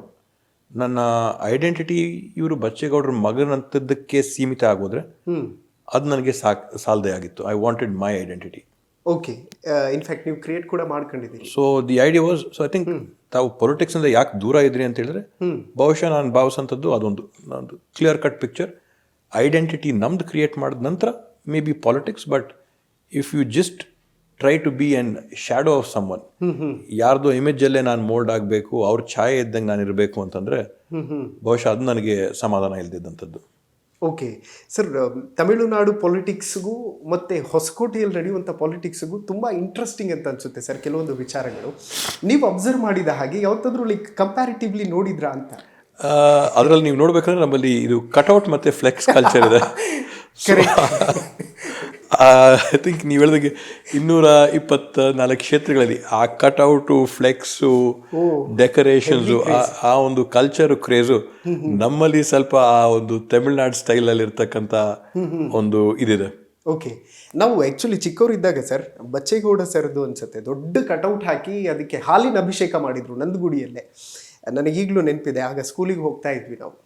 Like ಏನಪ್ಪ ಇದು ಹಿಂಗೆ ಡಿಫ್ರೆಂಟ್ ಆಗಿ ಇಲ್ಲಿ ಅಂತ ಆ ಟೈಮಲ್ಲೇ. ಈಗಲೂ ಅದೇ ಟ್ರೆಂಡ್ ಇದೆಯಾ? ಈಗಲೂ ಅದೇ ಟ್ರೆಂಡ್ ಇದೆ. ಜನಕ್ಕೆ ಇವತ್ತು ಕೂಡ ಅಷ್ಟೇ ಆದಂಥ ಒಂದು ಹುಚ್ಚ ಅಭಿಮಾನ, ಹುಚ್ಚ ಪ್ರೀತಿ ಇದೆ. ಸೊ ಅದೇ ನಮ್ಮ ವಿಶೇಷತೆ. ಅದಕ್ಕೋಸ್ಕರ ಇವತ್ತು ದಿನ ಬೆಳಗ್ಗೆ ಎದ್ದೇಳಕ್ಕೆ ಒಂದು ಮೋಟಿವೇಶನ್ ಏನು, ಜನರ ಮಧ್ಯೆ ಸೇವೆ ಮಾಡ್ಬೇಕಂದ್ರೆ ಈ ಒಂದು ಹುಚ್ಚ ಪ್ರೀತಿನ ಏನು ಕೊಡ್ತಾ ಇದ್ರಲ್ಲ, that motivates every day. Okay sir, ಎದುರಾಳಿಯನ್ನು ಎದುರಾಳಿಯಾಗಿ ನೋಡ್ತೀವಿ, ಅದನ್ನು ಹೊರತುಪಡಿಸಿ ಅವ್ರ ಜೊತೆ ಸ್ನೇಹ ಆಗಲಿ ಅಥವಾ ಬಾಂಧವ್ಯ ಆಗಲಿ ಅಷ್ಟು ಬೇಗ ಕನೆಕ್ಟ್ ಆಗೋದಿಲ್ಲ. ಯಾವತ್ತಾದ್ರೂ ಲೈಕ್ ಟ್ರೈ ಮಾಡಿದ್ರ MTB ನಾಗರಾಜ್ ಅವ್ರ ಜೊತೆ ಲೈಕ್ ಫ್ರೆಂಡ್ಲಿ ಆಗಿರೋಣ, ಸಾಕು ಇಷ್ಟು ವರ್ಷ ಪಾಪ ಅವ್ರಿಗೂ ಏಜ್ ಆಗಿದೆ, ಫ್ರೆಂಡ್ಲಿ ಆಗಿ ಮೂವ್ ಆಗೋಣ ಅಂತ? ಅಂತ ಒಂದು ಸಂದರ್ಭಗಳು ಇವಾಗವರೆಗೂ ಉದ್ಭವ ಆಗಿಲ್ಲ. ಬಹುಶಃ ಕಳೆದ ಒಂದು 3-3.5 ವರ್ಷದಲ್ಲಿ ತಾವು ಹೇಳ್ದಂಗೆ ಒಂದು ಜಿದ್ದಿ ರಾಜಕಾರಣನೇ ನಡ್ಕೊಂಡ್ಬಂತು. ಹೌದು, ಅದರಲ್ಲಿ ಚಪ್ಪಾಳೆ ತಟ್ಟಕ್ಕೆ 2 ಕೈ ಬೇಕಾಗಿದೆ. ಅವರು ಕೂಡ ಮುಂದುವರೆದ್ರೆ ನಾವು ಕೂಡ ಅದನ್ನ ಒಂದು ಅಭ್ಯಂತರ ಮಾಡೋಂಥದ್ದೇನಲ್ಲ. ಬಟ್ ಇವತ್ತವರೆಗೂ ಅಂತ ಒಂದು ಸಂಗತಿಗಳು, ಅಂತ ಒಂದು ಸನ್ನಿವೇಶಗಳು ಉದ್ಭವ ಆಗಿಲ್ಲ.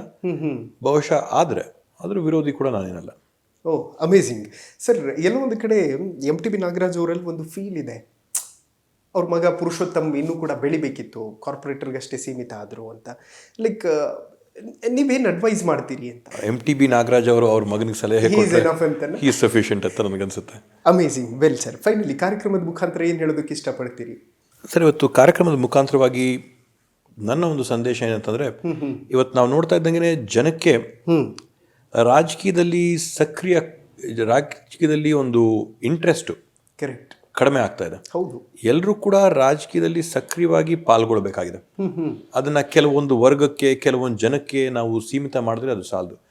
ಯಾಕಂದ್ರೆ ಇದೊಂದು ಪ್ರಜಾಪ್ರಭುತ್ವ ಏನಿದೆ, ಎಷ್ಟು ಜನ ನಾವು ಭಾಗವಹಿಸ್ತೀವೋ ಇದರಲ್ಲಿ, ಎಷ್ಟು ಸಕ್ರಿಯವಾಗಿ ನಾವು ಇದರಲ್ಲೆಲ್ಲ ಇರ್ತೀವೋ, ಎಷ್ಟೊಂದು ವಿಭಿನ್ನತೆ ಇದರಲ್ಲಿ ಇರ್ತೀವೋ ಅಷ್ಟೇ ವಿಶೇಷವಾಗಿ ಇದಿರುತ್ತೆ ಅಂತ ನಿಟ್ಟಿನಲ್ಲಿ every one should be politically active. Every one should, ತಾವು ಹೇಳ್ದಂಗೆ ಮಾಧ್ಯಮಗಳಲ್ಲಿ ನ್ಯೂಸ್ ಆಗಿರ್ಬೋದು, ದೃಶ್ಯ ಮಾಧ್ಯಮಗಳಾಗಿರ್ಬೋದು, ಟಿವಿ ಆಗಿರ್ಬೋದು, ಫಾಲೋ ಪಾಲಿಟಿಕ್ಸ್. ಈ ಬೆಳವಣಿಗೆಯ ಹಿಂದೆ ಮುಂದೆ ಆಗ್ತಕ್ಕಂಥ 5 ವರ್ಷ 10 ವರ್ಷದ ಡೆವಲಪ್ಮೆಂಟ್ ಏನು, ಇದನ್ನ ನಾವು ಒಪ್ಕೋಬೇಕಾ, ಇದನ್ನ ನಾವು ತಿರಸ್ಕಾರ ಮಾಡಬೇಕಾ, ಯಾವ ತರದಲ್ಲಿ ಇದನ್ನ ನಾವು ಸ್ವೀಕಾರ ಮಾಡ್ಕೋಬೇಕನ್ನೋದ್ರ ಬಗ್ಗೆ ಎಲ್ಲರೂ ಕೂಡ ಒಂದು ಗಮನ ಹರಿಸಬೇಕಾಗುತ್ತೆ. ಯಾಕಂದ್ರೆ ರಾಜಕಾರಣ ಯಾರು ಬರೀ ವಿಧಾನಸೌಧದಲ್ಲಿ ಮಾಡೋಂಥವ್ರಲ್ಲ, ಅಥವಾ ನಾವು ಮಾಡಿದ ಕಾನೂನುಗಳು ಬರೀ ನಮ್ಮ ಅಧಿಕಾರಿ ವರ್ಗದವ್ರಿಗೆ ಸೀಮಿತ ಆಗತ್ತದಲ್ಲ, ನಮ್ಮ ದೈನಿತ್ಯ ಜೀವನಗಳ ಮೇಲೆ ಪರಿಣಾಮ ಬೀರಂತ ಒಂದು ಬೆಳವಣಿಗೆಗಳು ಇವತ್ತಾಗುತ್ತೆ. ಅದ್ರ ಬಗ್ಗೆ ಗಮನ ಕೊಡಬೇಕಾಗತ್ತೆ. ಭ್ರಷ್ಟಾಚಾರದಲ್ಲಾಗಿರ್ಬೋದು, ಕಾನೂನುಗಳಲ್ಲಾಗಿರ್ಬೋದು, ಕೋಮುವಾದದಲ್ಲಾಗಿರ್ಬೋದು, ಇವೆಲ್ಲದರ ಬಗ್ಗೆ ಕೂಡ ಗಮನ ಕೊಟ್ಟು ಕರೆಕ್ಟ್ ಇವತ್ತು ಸಾಕಷ್ಟು ಮಹನೀಯರು ಶ್ರಮಪಟ್ಟು ಬೆವರು ರಕ್ತ ಹರಿಸಿ ನಮ್ಗೆ ಈ ಸ್ವಾತಂತ್ರ್ಯನ ಕೊಡಿಸಿದ್ದಾರೆ. ಇದನ್ನ ಮತ್ತೊಮ್ಮೆ ಕಳ್ಕೋದೇ ಇದ್ದಂಗೆ ಕಾಪಾಡಂಥದ್ದು ನಮ್ಮೆಲ್ಲರ ಜವಾಬ್ದಾರಿ. ರಾಜಕೀಯದಿಂದ ಮಾತ್ರ ಅದು ಸಾಧ್ಯ. ಸಕ್ರಿಯವಾಗಿ ಎಲ್ಲರೂ ಕೂಡ ಅದರಲ್ಲಿರಬೇಕು ಅಂತ. Well, thank you so much Sharath Bachegowda ಅವರೇ, ಇಷ್ಟೊತ್ತು ಸಮಯ ಕೊಟ್ಟಿದ್ದಕ್ಕಾಗಿ. ವೆಲ್, ನೋಡಿದ್ರಲ್ಲ ವೀಕ್ಷಕರೇ, ಸ್ಟೇಟ್ ಲೆವೆಲ್ ಲೀಡರ್ ಆಗೋದು ಅಂತಹ ಎಲ್ಲ ಕೆಪಬಿಲಿಟಿಗಳಿದೆ, ಬಟ್ ಕನ್ಸಿಡರ್ ಮಾಡುವಂಥವ್ರು ಬೇಕು. ಮೇ ಬಿ ಕನ್ಸಿಡರ್ ಮಾಡ್ತಾರೆ. ಇಷ್ಟರಲ್ಲಿ ನಿಗಮ ಮಂಡಳಿಗೆ ಅಧ್ಯಕ್ಷರಾದರೂ ಆಶ್ಚರ್ಯ ಇಲ್ಲ, ಮುಂದೆ ಮಿನಿಸ್ಟರ್ ಆದರೂ ಆಶ್ಚರ್ಯ ಇಲ್ಲ. ನೋಡ್ತಾ ಇರಿ ನ್ಯಾಷನಲ್ ಟಿವಿ. ನಾನು ಸೈಯದ್ ಹಿದಾಯತ್.